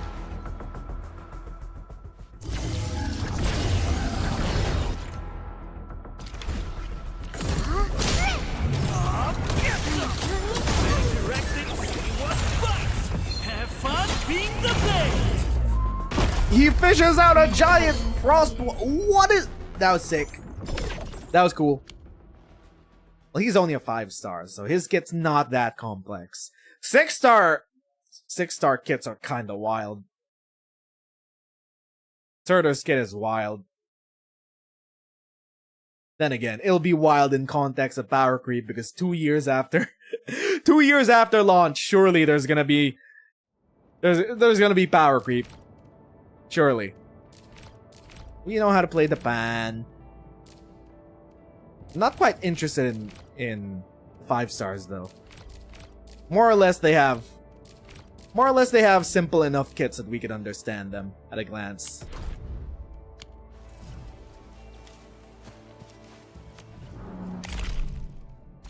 Pass mission, thank you. Bang. How far are we in the pass after playing for like a week? We're 33. 33 in. We're halfway through the pass from just a week of playing. Interesting.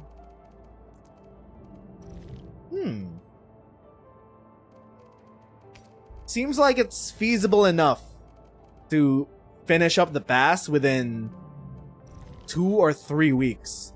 And they give you 5 weeks per season.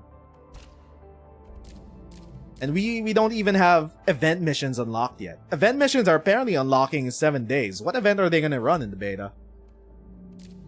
All we've been doing are just weekly missions, current missions, and permanent missions. We got all the way to 33. But I don't know how much XP we got left. Aside from these, they want us to do side missions. So our week 1 missions are gone. I think it'll reset tomorrow. They want us to do the narrative side quests. Should we do them right now? I think we should. Unless, of course, we have other things we want to do. Hold up. What's Am I looking alright from this angle? Why is the Endman glowing? Oh yeah, right. We got Endman's dupe. Bang. What? I was expecting a postcard. Fine. The economy is still a mystery. No. Okay. Nothing new updated in the archives. Gear assembly. We found some new gear that, of course, we cannot make yet. So which gear set would be best for Surtr, actually? Level 70 plus gear set. So she's, intelligence and strength. Am I looking alright from this? I hate fools. She's who like to intellect and micromanage. strength. So what gear set would she be best with? Will, intellect, intellect and strength. This one, Tidefall light armor. Ultimate gain efficiency, bro. Oh, okay. The gloves and the kit is actually kind of bad. It doesn't help out. It's cryo and electric. That kind of sucks. It doesn't help her out. 3-piece is like arts intensity. Whenever the wearer applies arts infliction and triggers a burst, the art burst deals double damage and call. I think it doesn't matter, actually. Like, it doesn't matter that this is cryo and electric damage because this completely synergizes with her kit. Because when you have her ultimate up, she's inflicting arts infliction with every single basic attack. So whenever you get full stack and trigger a burst, it deals double damage and you get minus elemental resistance. Ooh. It's kind of annoying though that... Actually, wait, no. Oh yeah, intellect strength. I think there's another intellect strength. Okay, there are 2 kits here. Oh, okay. There are 2 kits that you could use. This one gives basic attack damage bonus. Yeah, this synergizes with her. Maybe red gear belongs to her. No, this is the one.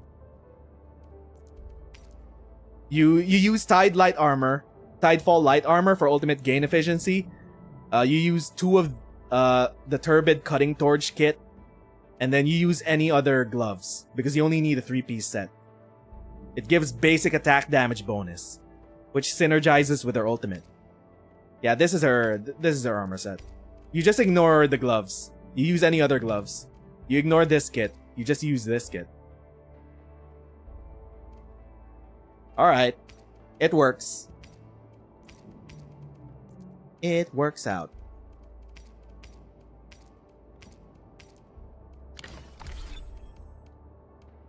Okay. I feel like we're kind of hungering for story right now.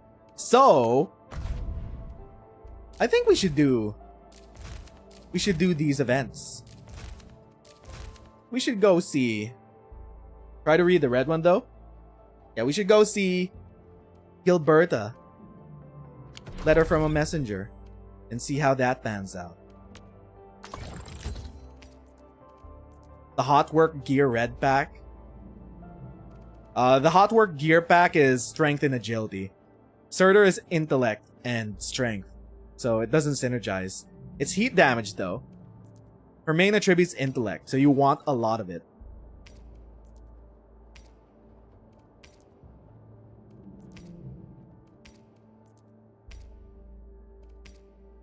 The main armor piece doesn't give Intellect. The kit gives Intellect and battle skill bonus. Heat damage can go up by 60%. There's another kit that gives strength agility. That wouldn't work either. The gloves, intellect and strength. So if you want to run the Hot Work Gear Pack, I guess it also works out. You run both of the kits, both of this kit with the pure intellect and battle skill damage bonus. And then you run the gloves. You don't run the armor. You just run any other armor. I guess it will. It also works. Depends how you want to scale it. This one scales combustion, while this one scales the ultimate. So I guess it's dependent on playstyle. If you're spamming the ultimate, I think this might be better. If you're spamming just skills, this might be better. If you're spamming combustions, because you want to build around combustions with this kit. But if you plan on using the ultimate a lot, you use this one.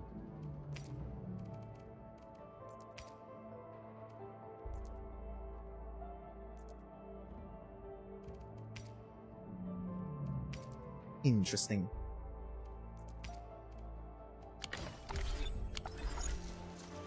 Okay, let's head on over and find Gilberta.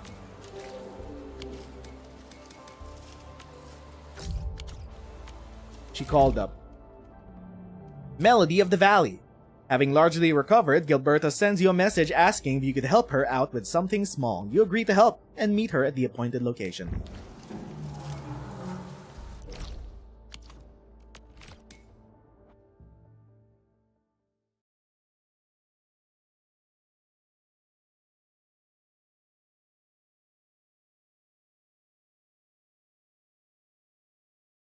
It's kind of wild though, that her sword, compared to all the other 6-star weapons, I think her sword along with Surtr's kit is the most synergistic. I can't imagine any other operator using her sword. And it gives such a huge damage increase.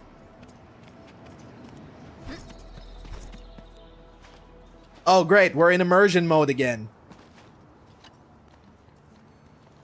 This package needs to reach the canteen. The recipient should be one of the staff there. It's almost mealtime, so we need to hurry. If you're ready, Endman, we can set off anytime. We're delivering packages. Start timer! Wait, I'm being timed? I've spent a few days at the Valley. The UWST canteen staff kindly made some meals for me. As for the taste, picky isn't really on the menu in times like this. Everyone's doing their best to bring the good old days back. We should be hitting these speed boosts. Also, I accidentally triggered the start of this event, which had a cutscene introducing Gilberta. So, we didn't get to see it, at least on stream. It just activated on its own when I went into the area off stream. Oh, is this our order of special condiments? Thank you, Miss Messenger. Just in time. Thank you. The underground water pipes have been contaminated by the blight.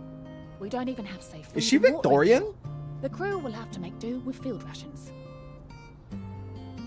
Oh, that's rough. but you're doing an incredible job. Now, with these condiments, field rations will taste far better. Thank you so much for helping us. And that goes double for you, Endmin. If you weren't here, the disaster might have never ended. Challenge complete. Take the second package from Gilberta. We're just doing delivery runs with her? Wait, where are we? Wait a minute. What? There's a second floor to this area with loot? Okay. Good to know.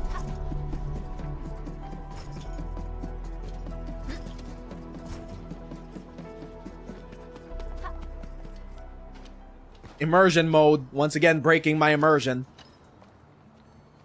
Package description reads Precision Machine Parts. I think this goes to the core AIC area. I've delivered plenty of things like this. We need to make sure it arrives without a single dent or scratch. Otherwise, the recipients will get really upset and loud. Fingers crossed for no hiccups. Tell me when you're ready, Endmin, and then we'll set off. Timer. Start. Where are we going? To my AIC? Endmin, have you been back there since the crisis? I think I should have set up. Really devastated by the disaster. I should have set up a bunch of. I wonder if things got better. I guess we just make a run for it. I should have set up zip lines.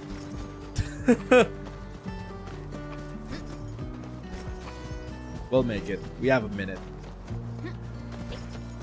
Are there gonna be enemies in our way? I don't think there are any zip lines set up at all. Not even ones from other Endmins. Wait, we're 50 meters away. Shortcut. Here's your delivery, Andre. Oh, Endmin, is this a special day? You're personally delivering a package for me. And hello there, Miss Messenger. I hope the parts are still in good working order. Don't worry, the package is in pristine condition. Our partnership with the UWST is going well. Getting clean water is our primary concern right now. Yeah, the canteen lady also said that the drinking water has been polluted. Not just drinking water, we're also really low on industrial water. Our current solution is to use centrifuges for simple purification and pollutant removal. And thank goodness my order for the special parts has arrived.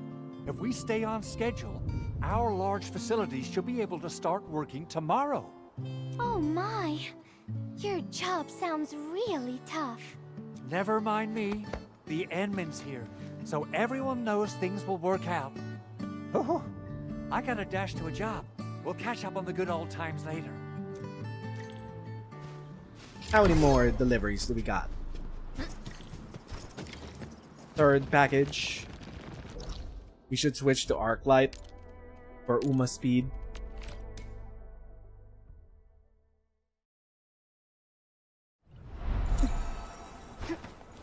Going fast. Never mind, immersion mode, by the way. Final package. Description reads medication. I think this one is meant for the medical bay. Sounds like a lot of vials and bottles. We must be gentle with this one. If you're ready, Endmin, we can set off anytime. Timer.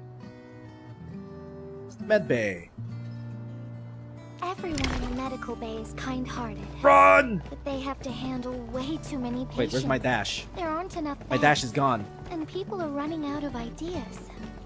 Seeing children in the medical bay also makes me really sad. None of them should suffer like this. They took my dash away. They took my horse dash away. How can I win? How can I win the Stanley Cup?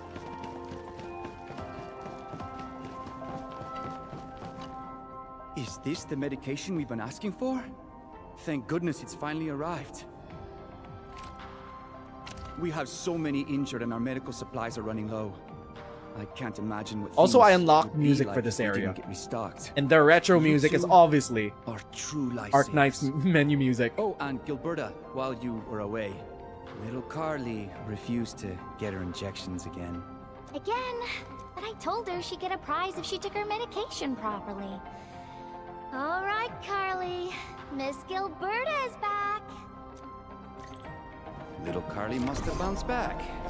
She's been running all over the place. She was just here and now she's gone again. We unlocked music and it's playing retro music, which is literally just Arknights menu music. I haven't heard the emotional one though. Doesn't seem emotional.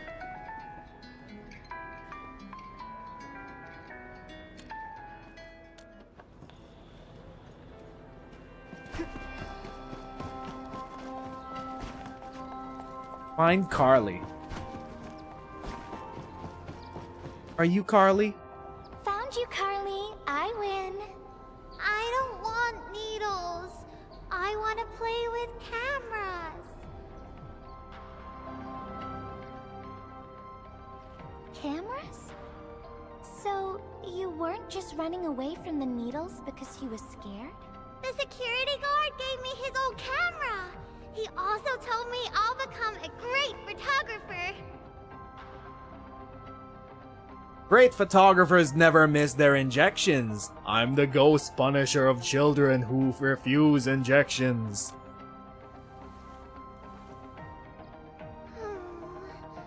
But I can't even take a proper photo. What photo should I take? I don't know. My rock photos look ugly. My rich Neum slug photos look ugly. The long ears kept jumping around, and all my photos ended up super blurry. Maybe try snapping things you like, Carly. It'll be fun. Is there anything you like? Maybe you take a picture of Miss Gilberta. And then we could keep the screenshot. What do I like? I like you, Miss Gilberta. Gotcha games are so predictable. Oh, I like you as well, Carly.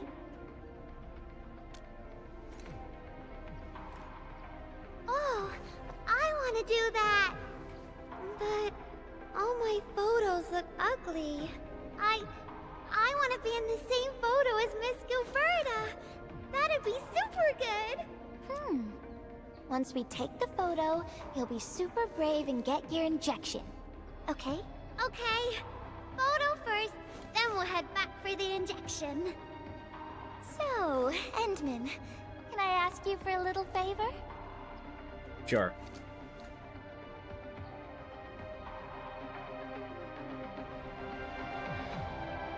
Look at the camera. Say cheese.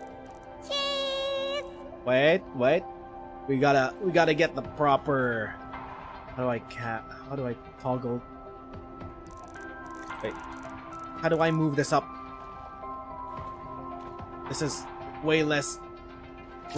Oh, there we go. Okay. The focus is bad. It's not focused. Wait. How do I aperture?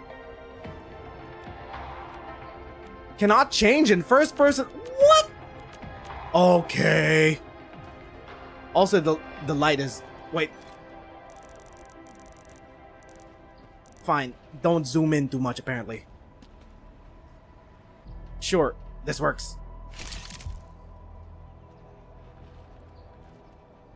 Try a filter? Do we try again? Let's save it first. I think we can try again. Wow!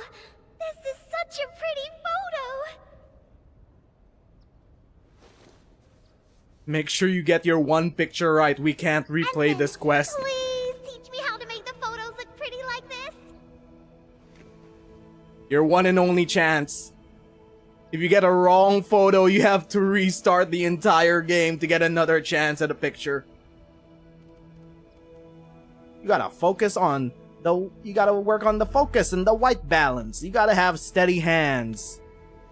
She doesn't know what white balance is. She's a child. Just make sure the photos don't come out shaky. That's step 1. Carly, if you want pretty photos, why not snap things you like? And I know you like orange juice, Dozy the plush, and visiting the Gramps and This is gonna be the weirdest account reroll reason. Oh, it's gonna happen. You're gonna hear posts about it. Go around and look for things you like, Carly. Photography's our way of recording beautiful things into snapshots of precious memories. Beautiful things. I know what I want to take a photo of. I'm gonna get my injection, and I'll take photos of my friends being brave. You're just as brave as your friends, Carly.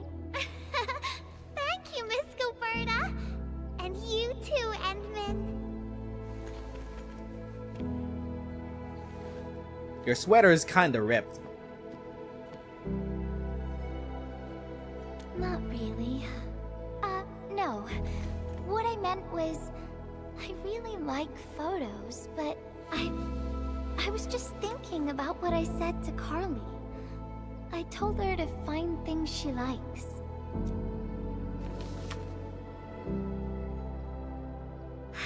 But I'm in a heap of a mess myself. I can't even figure out what to write, and I never found the courage.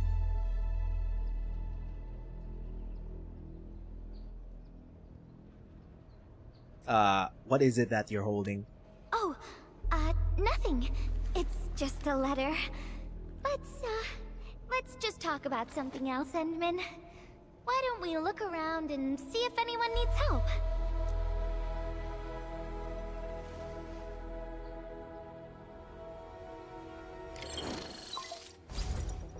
Oh. Edmund, we got a situation. A situation? We get combat in these story narrative events? Remember our water purifier project? Mr. Andre, you've already mentioned this before. Yeah, guess I was getting a little too desperate, and I forgot all about it. Anyway, Supervisor Perlica just replied. She reviewed our asset register. It should be somewhere right outside the Ether test site. Honestly, the place where it's registered seems rather odd. The crewmates at the power plateau should have retreated to the worker dorms already. Can I ask you to check the worker dorms and figure out what happened? What a coincidence. We're right in the worker dorms. We'll ask around right away. Wonderful. Now the thing I need is the filter of that water purifier. I checked the asset register. An Endfield scientist named Rope is in charge of the purifier unit. Rope? Who names their child Rope? He was overseeing the Never project. mind. My bad. OG Arknights Rope. My bad. Wasn't familiar with your game. I'd like to get an update on the filter. Edmund. Then again, it's the code name that she chose for herself, so... Leave it to us.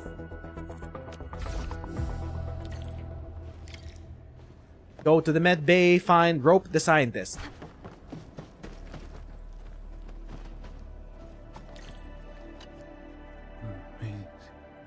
He seems to be in great pain.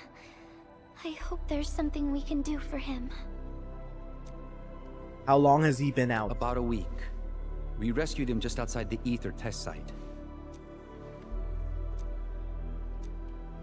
A few personal belongings, ID cards, gloves, and that sort of stuff.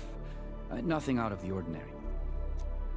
Got it. Endman, maybe we should leave for a while.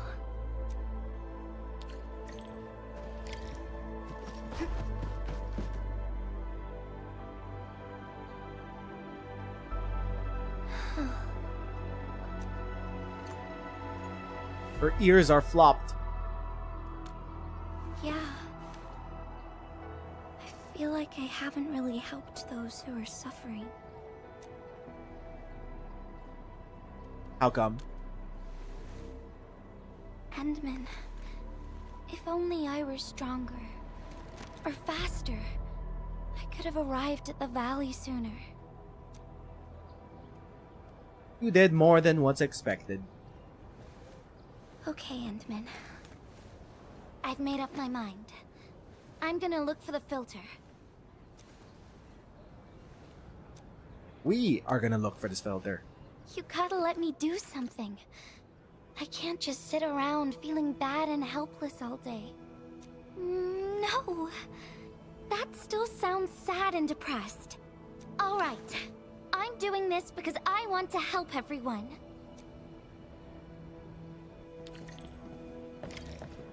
Look for the filter! Where could it be?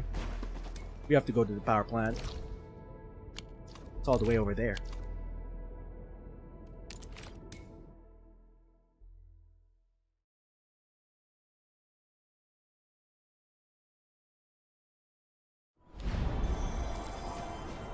Filter! Filter? Filter. Filter! Which one of you bozos has a filter? Ah, it's the administrator. And Miss Gilberta. Hold on, you're going in. For one thing, the site is still quite dangerous. Our rescue teams can hardly carry out their work in there.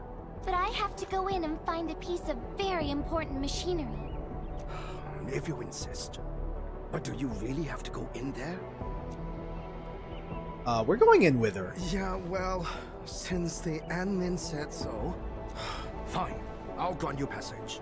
But as part of our safety precautions, do not stay in there for more than 60 minutes, even if you fail to find your thing. Nothing personal. Just... Endman, my analyzer can detect residual blight extracts in the filter. This will give us an approximate location of the device. Andre gave me the analyzer before I left for this search. The analyzer has identified several potential locations. I'm sending you the data. I think we should look around this place first. Use the scanner. We should find something.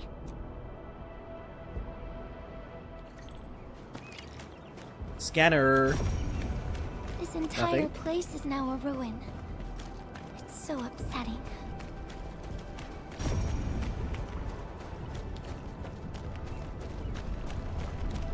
Careful. That's blight. There's blight everywhere. Aha!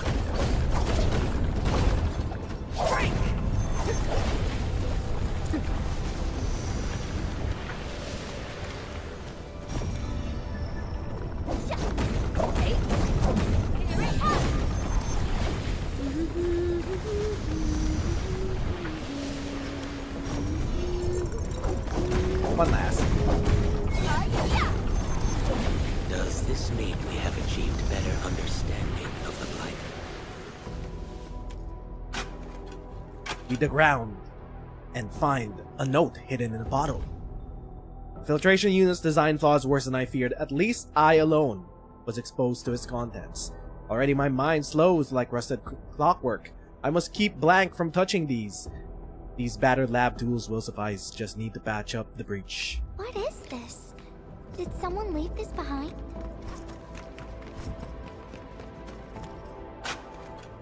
We find another note. I can no longer gauge my own deterioration. The erosion steals time itself. Phantoms flicker at the edges of visions. Sometimes blank, sometimes a shadow that might have been me. They dissolve at my touch. My memories bleed away like sieve-held water. I rewrote the safe's code. A fail-safe against forgetting.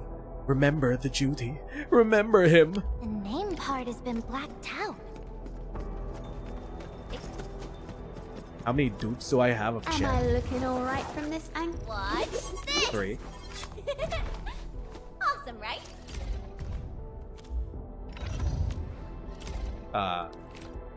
Her first dupe is 20% more damage versus enemies 50% or below. Second is agility, physical damage dealt. Battle skill and her ultimate is upgraded by 10%. Her ultimate gain, her ultimate cost down by 15%. And her max dupe is the length of cooldown on Sword of the Stars is improved.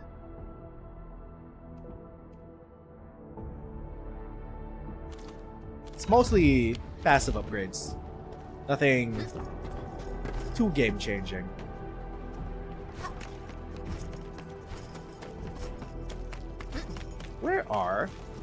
What are we looking for? There should still be one last thing. Up here. Aha.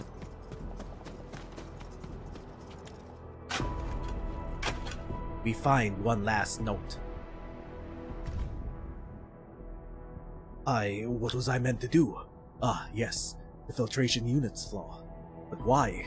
The reason slips through my fingers. These pages speak of experiments. Someone named blank. The schematics seem corrected now. Then what? What remains? Whoever left this here seems like a lost soul. It's here. The rift really affected the environment. Look at the floating rocks. No one knows when they'll start falling back to the ground. The UWST can only seal this place You off do get a now. PFP background for a full 6-star unit. We can only pray that time can heal these wounds. Oh, Endman. The blight seems to get worse the deeper we go. There might be enemies active nearby. We'd better be careful.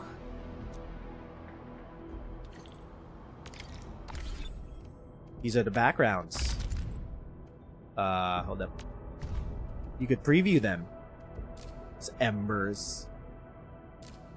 Gilberta's. Li Fang. Surtr. Also, if you full potential, a 6-star character, they get glowing bits on their character models. Yvonne. Aya. Last Right. And Hella Daddy.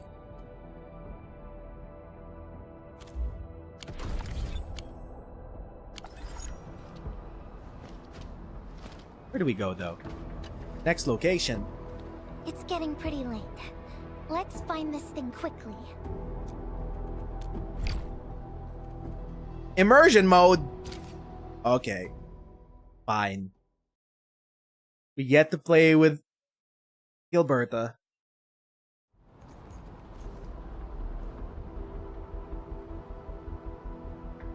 I heard that her Here's kit's the a lot spark of like ours to Venti. save the day. Messengers She could crowd control delivered. enemies Incredible, into right? areas. Nothing. Look out over there.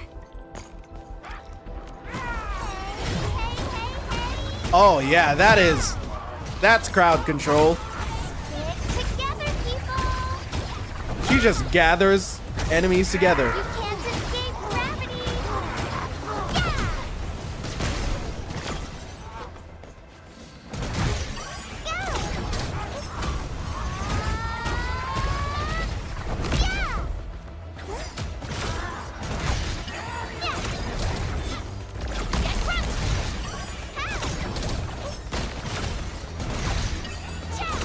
Better watch where you step.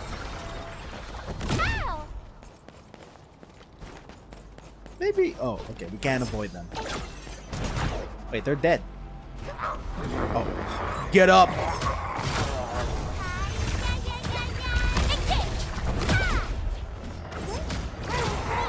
He deals nature damage.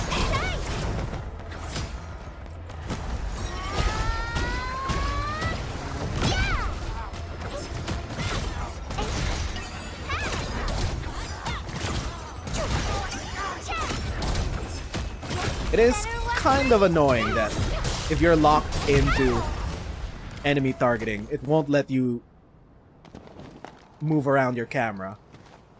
It's More enemies locked might be onto the hiding enemy that you're nearby. attacking. Endman, we gotta keep going.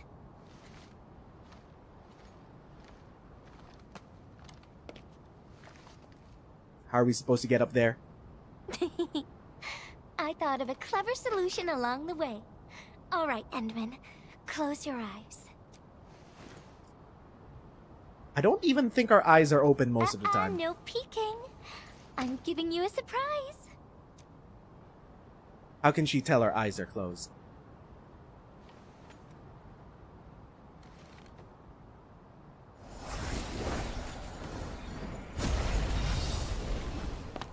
We're floating! You're feeling much lighter, right? Let's hop on, or they'll really catch up with us. This is nice.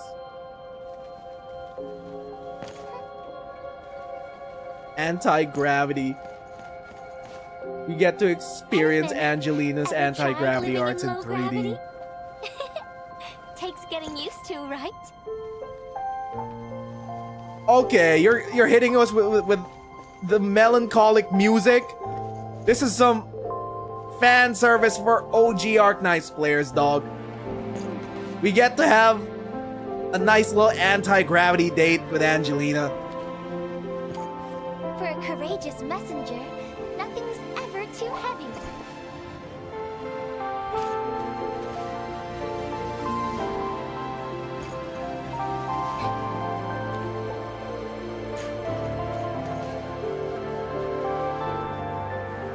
Just imagine yourself as a kite and feel the ephemeral link between your body and the land.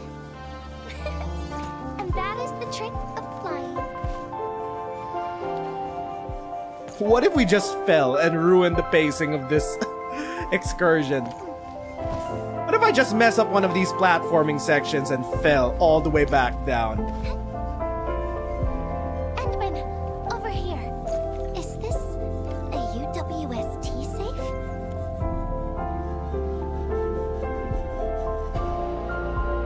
Wherever I look, I see nothing but these horrifying wounds. This land has been torn apart. People have lost their loved ones, their friends, and even their dreams. Their hearts, too, have been torn into pieces.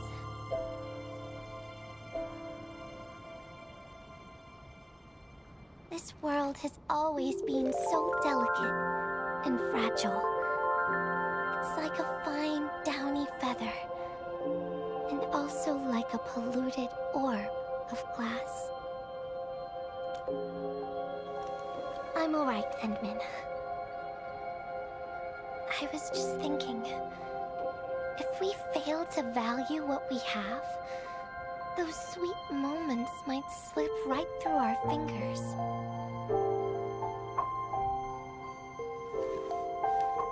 The background music's too loud.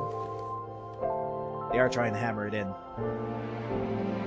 Yes, I know. The letter is meant for us. Endman, I want to... Well, it was meant for her idea of the doctor. Question mark. Oh no! These rocks are coming loose. Endman, the ether anomaly is shifting. This place is getting dangerous. We should leave quickly. Let's go. Well, that was an abrupt transition.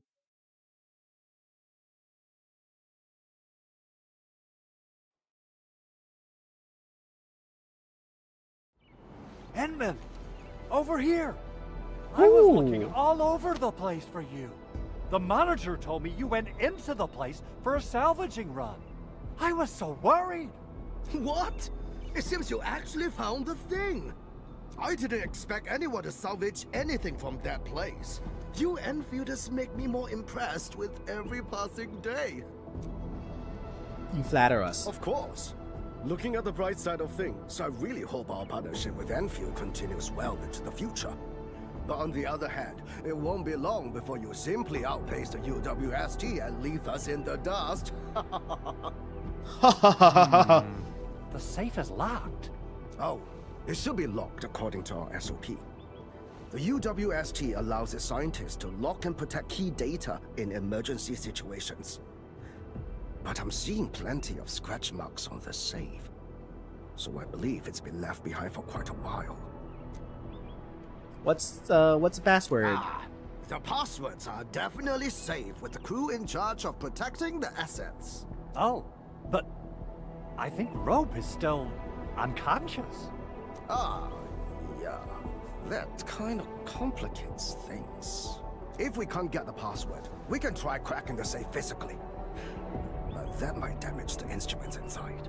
Looking at the bright side of things, UWST products are known for quality. Our safes dominate the market of Talos too, because they are utterly indestructible. On the other hand... Yeah. Well, this means we should get the password to open the safe properly. Alright. Andre, my man. I'll let you hold on to our safe for now. Alright, my syndicate's friend. I'll keep it safe. Endman, why don't we head back Remind you who are the factions in the band accord? Hongshan Academy of Science, UWST, and the TGCC. Those are the three major factions. Endfield is a neutral faction.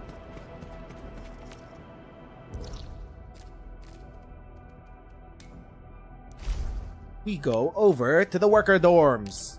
Again, we gotta wake up Rope.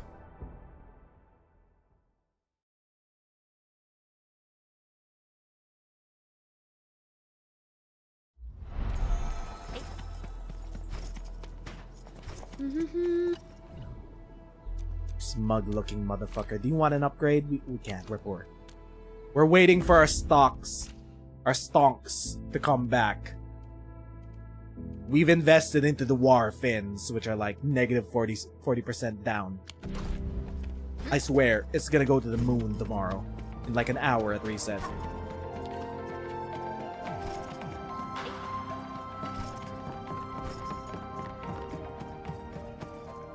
Rope! Wake up! Tell us the password! I think he's trying to say something. Maybe we should get closer to hear him better. Maisie. Maisie. Is he saying Maisie? He's been unconscious for a few days, but he never stopped mumbling this word. We're thinking that Macy might be a person's name. We should ask someone outside. We're also handing out supplies today. Most of the Syndicate's crew should be nearby. Endman, let's go try our luck and see if we can find someone who knows Rope. Does this loop back to the little girl that we took a picture with?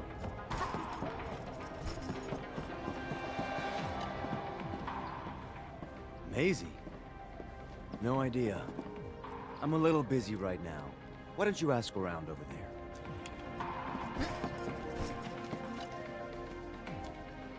I don't remember seeing someone named Maisie. Maybe it's a pet's name? But Rope never kept pets either. He was assigned to Valley 4 last year, and we don't know him very well. The young man really keeps to himself. But he seems pretty close to a girl who works outside, though. That's the only time we ever saw him running around outside. Usually, Rope locks himself inside his workshop. But she seemed to leave the valley after a while. Perhaps she's the Maisie you're looking for. And then, he got hit by the disaster. Oh, fate really has a way of dealing her cards. I can't help you much, but we've got a pile of books and documents salvaged from the underground lab. Rope is a hard-working egghead. Go through his stuff. You might find something. Documents? A type of water purifier and how it works. Okay, nerd shit.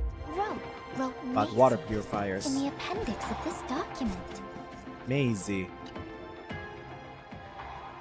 Rope as a girl? I've never seen Rope talking or hanging out with anyone. Wait. Well, since you're helping out Rope, I happen to have his comm device right here. See if you can use it. Comm device? That's actually a very personal belonging. Hey, I'm not some weird old man. I was part of the Syndicate's security. Everyone who enters the factory area has to deposit their comm devices at the gatehouse. Gotta protect our secrets, you know. And it's an easy job for old semi-retired boys like me. Rope dropped this comm device in the wilderness and someone picked it up. The young lad didn't want to take it back and told me I could keep it. I held it here since I have a feeling he might change his mind eventually. Try your luck over there. That pile has plenty of lost items and comm devices that people have yet to claim. Alrighty. Let's see if we can find any useful information. Maisie. Wait, the comm device. We've submitted a patent application. Meeting at Park 2 next month. Readings don't look too right. There goes my weekend. I left the lab late last night, hardly saw any stars, suddenly began to doubt if a beautiful life would ever come true for me. I spent countless days and nights logging in the lab, working myself to the bone. I had a meeting at Park 2 today and didn't seek her out, but when I passed by that familiar place, she was still there waiting for me.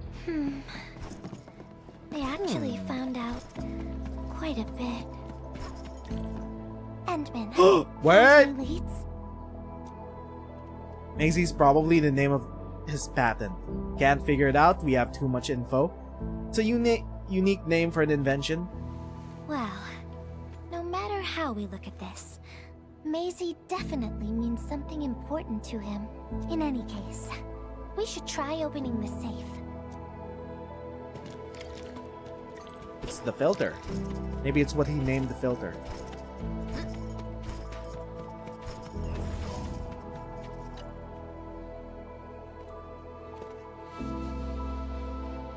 Oh, yeah. I suddenly remember Rope being a well-known workaholic. Try using Maisie. That's the name of his patent application.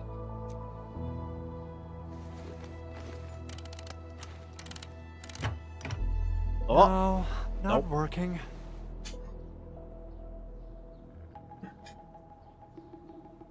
Maisie Rope?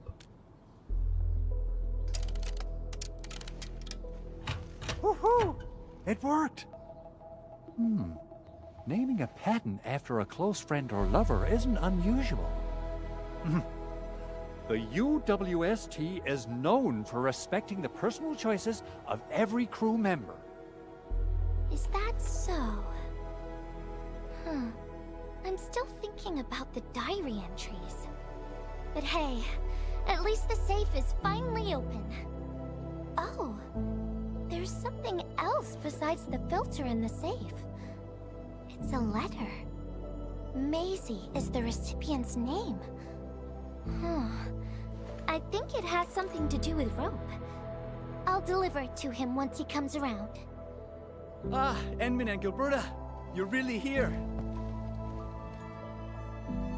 Rob just came out of his coma. I heard that you're with Andre, so I came rushing here to tell you the good news. Really? Then let's head to the medical bay right now.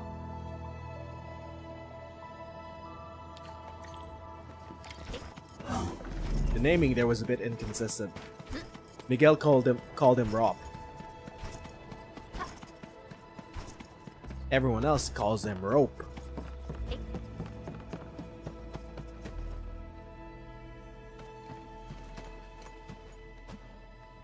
Those traces. She was the one who left them.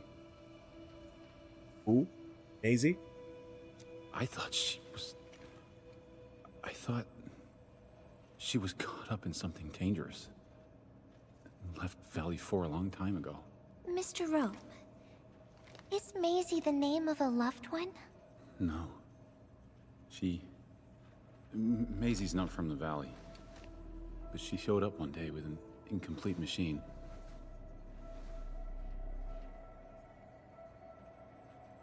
It's a filter device containing blighted materials. Thinking she called emoji? it Maisie. Everyone thought it was a funny name, but I got really interested in the machine. The device was built on ideas that matched mine. That was the most important period of my life. It was the first time I met someone who agreed with my approach. We would spend all day studying together. We spent all our waking hours on the project. I didn't even ask her name. I thought those days would last forever. So, why? We were almost done with the filter, but she suddenly took Maisie with her and left, without saying goodbye. My colleagues told me that she only cared about making the device work and getting it patented, I don't believe it. I refuse to think she left for that. Something else must have happened. I wrote plenty of letters and left them where we used to research and work on the project, but I never received any reply. The letter. Is this what you're talking about? We found it in the safe. We found it on top of This is it. floating I rocks. put down Maisie as the recipient's name because I don't know what her actual name is. But this means she's... But this also means that she saw my letter. So why did... The place where we found the safe has been really torn up. We saw huge slabs of rock floating in the sky because of the ether. I won't give up. If she did receive the letter, it would mean that... I'm just really worried about her.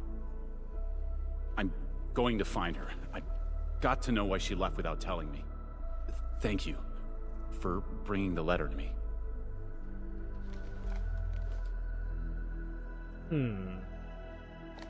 Endman, I just remembered something. I need to verify it.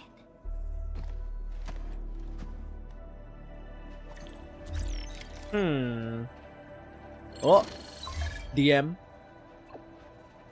Still in the valley? Great. The water purifier is working. Care for a glass of clean water? Okay. And chat. Okay. Wonder where Gilberta went. I guess I'll just look around the place.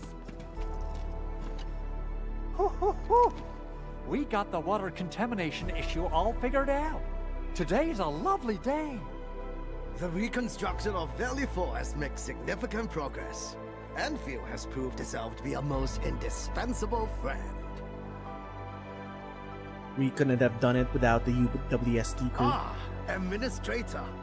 Without the filtering device you and the lady messenger found, we would be days behind schedule. Huh. Where did Miss Gilberta go? I was hoping to thank her in person. Endman, I think I found something. Uh-oh. Near the place where we found the safe. Shit. We're gonna have the classic Arknights depression along with our nice anti-gravity date. Are we gonna find her body? Are we gonna find her grave? It's gonna be about... This whole plot line is all about the messages and letters that were left unsent. Because Gilberta is still racking her head around a letter that she wants to give towards the end, to the Endman. I may need to initiate. Also, loot. Wow.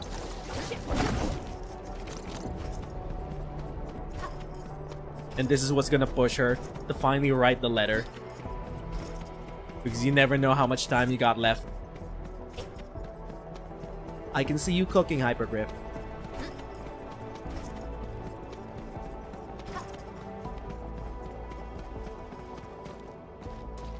Immersion mode.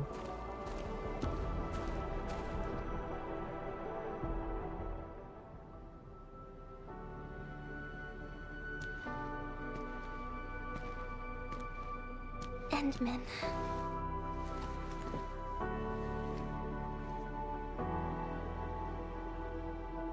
What did you find? Remember when we came here and found the safe? I noticed a few things scattered nearby. So, I decided to come back and see if I could find anything else. And then I found this. Instructions.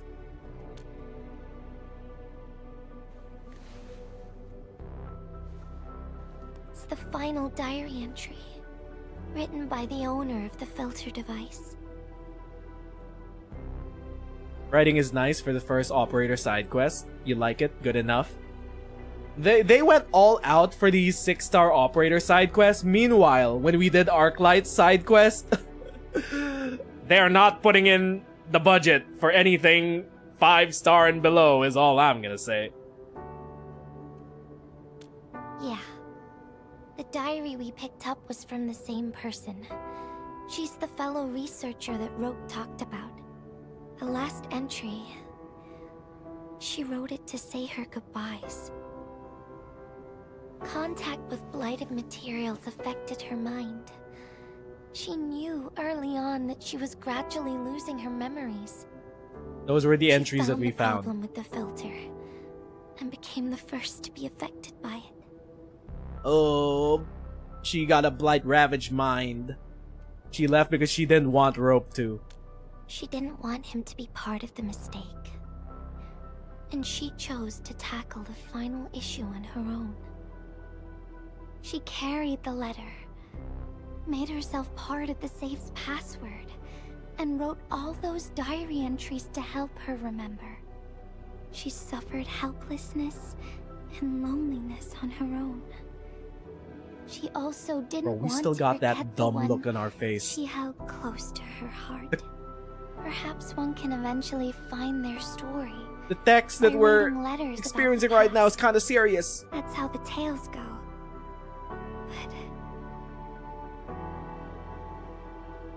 But in the end, she chose to leave instead of seeking her past. I've never felt memory loss before, but the thought of it scares me at times. What did she feel or think about when she saw recordings of a past that seems foreign, yet actually belongs to her? Yo! I'm Bro? afraid of the feeling called oblivion. When I see memories flying past me that feel familiar yet foreign at the same time, I cannot help but wonder if I've actually lost something. Yo! They're addressing the Reconvener backstory? Okay, this was also one of my hopes for how they take the direction of the Reconveners, is that they should strive to have their own autonomy, even if they're based off existing characters, because they're new characters. They're completely new characters that are not exactly the same as the OG Arknights characters, and they should be dealing with that, but also striving to do what they striving to go on their own path in Endfield. These are completely new characters. Whenever those memories well up within me, I feel as though I'm kept away by a dark, misty veil. Endman, can you tell me how it feels to lose your memories? Wait. Why are we linking it back to Endman? Bro? The theory of the Endman being the Doctor's Reconvener is just getting stronger and stronger. It feels cold and unfamiliar. Is that so? But it's nothing to fear. Because I have you with me, Gilberta. And everyone as well.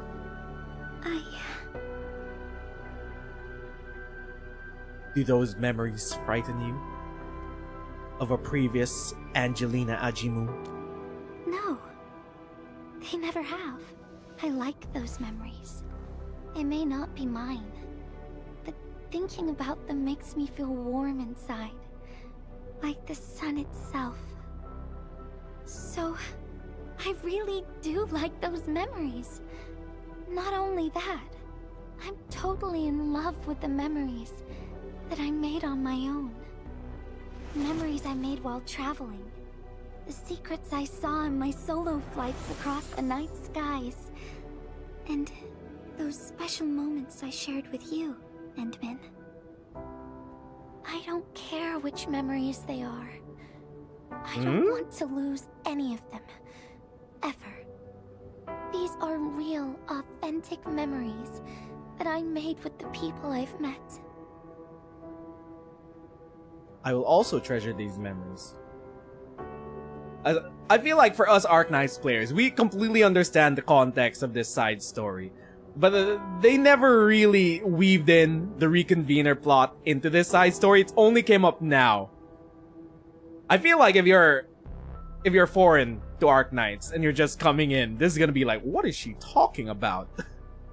If you haven't read the archives and the Reconveners as a concept hasn't even been introduced officially in any of the main stories so far. So people new to the series are probably gonna be, what is she talking about? Memories? What? Past life? What? Like, there is required reading to this. Thank you, Endman. I don't feel confused anymore.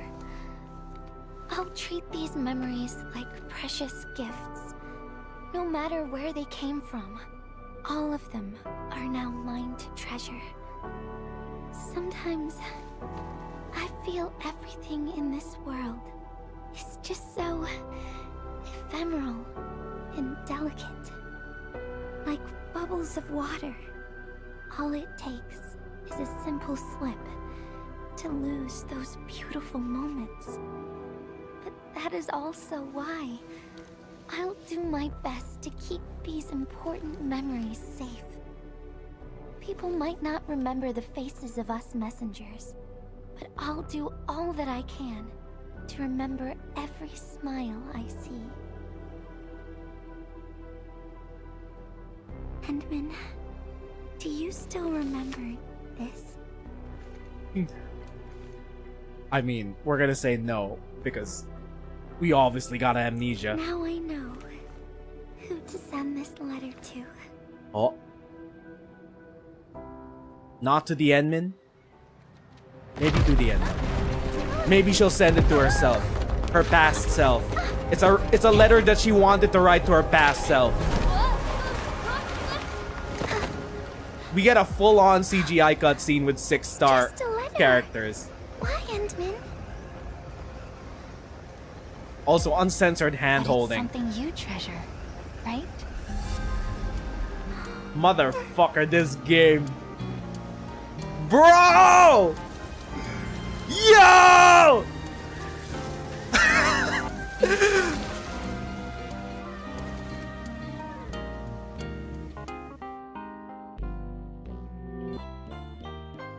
Bro, alright, fine. We're getting a full-on fan service in all of these 6-star stories. We got uncensored hand-holding in the main story with Fang Yi. And now we get it also in Gilberta's side story? Okay, who's the motherfucker that left the memo on there? If I failed to catch you, would you still be alright? Is this a new Angelina song?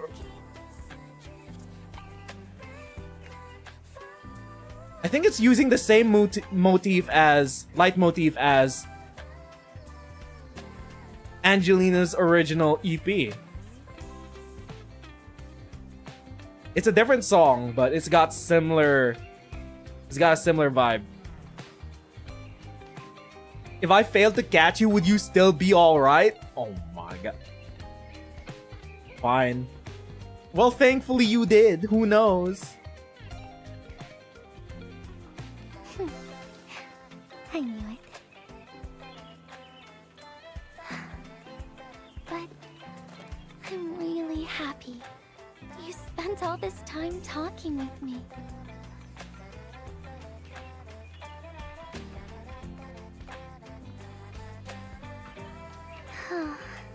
Thanks a lot, Endman. You swept all my troubles away. Alright, I'm gonna find the motherfucker who left this memo here. This is your...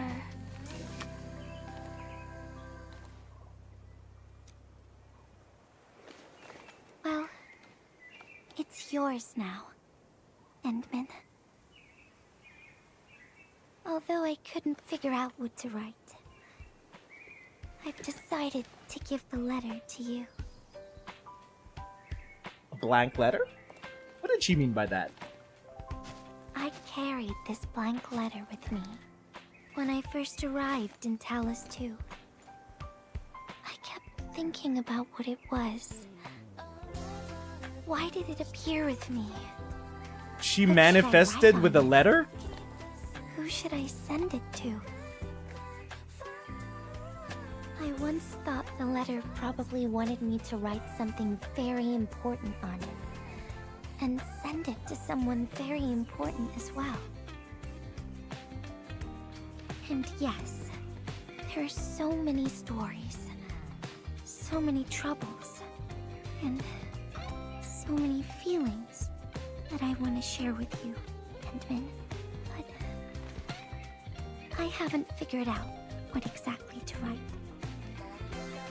Can I still keep it? Of course.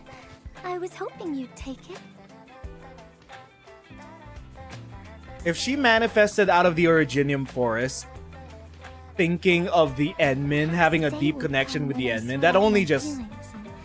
Know what to write. That only reinforces I'll ask you for it. that these Rhodes And Island return the proper reconveners letter to you. have a deep connection with what is going to be most likely the Doctor's own And reconvener. that will be a letter from Gilberta the Messenger herself.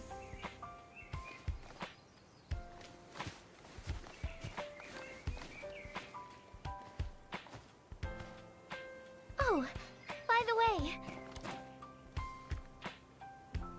don't you forget about me, Endman. I think this may be our last reincarnation. I'd just show up right in front of you. Then I'd say, I'm Messenger Gilberta. This is the first time we've met. And then we'd get to know each other. Once again. This is full-on fan service for OG Arknights players. Letter from a messenger. Complete. Where are we on the map? Wait. Where? Are we outside the map? Where are we? Oh, we're at the very edge. Bro, this... this memo. Cheers. Bro, come on, man. Can't delete it. And I wouldn't delete it regardless. I wanted to repair it. That was nice. Letter from a messenger. Complete. That's a lot of XP. That's 2 whole levels of past XP. Guess that's mandatory when the game launches, I guess. 2 whole levels for me? Thanks. Okay. That was nice. That was a nice reintroduction to Gilberta as a character. A lot of fan service going on. I don't really mind these fan servicey moments with different 6 stars in either the main story or the side story. The gacha game do what the gacha game gonna do. It is what it is. This is the sandwich that we made. I'm not gonna be surprised about what's in the sandwich. Either way, I do expect that the male husbandos should get the same amount of treatment. We should have equal fan service among the husbandos and the waifus. That's all I ask. Anyway, tomorrow we're gonna check out Wolfguard and Yvonne's stories. I think that would be it for now, friendos. Nudge nudge, wink wink. Oh yeah, wait, Wolfguard's a 5-star. He got one of these side stories as well. I just realized that. They gave extra attention to Wolfguard as well. He's not a 6-star, and yet he also gets one of these side stories. Huh. Right. Anyway, that'll be it for us for now. We wrapped up chapter 2. We did one more survey, and we got Surtr, which is nice. I don't know how I'm gonna get the materials to level up Surtr for her to even be usable in high-end content, but I will try. You want to see Rossi next? I don't think Rossi has one within the beta test. Anyway, tomorrow we are gonna be doing Yvonne and Wolfguard's story, just like we did with Gilberta's. Thank you to everyone who stopped by, chilled out in chat, used as a second monitor content, and watched us play through another day on the Endfield Beta Test 2 Electric Boogaloo. My name is Nez, and thanks for watching. I'ma see you friendos tomorrow. Bye-bye, friendos.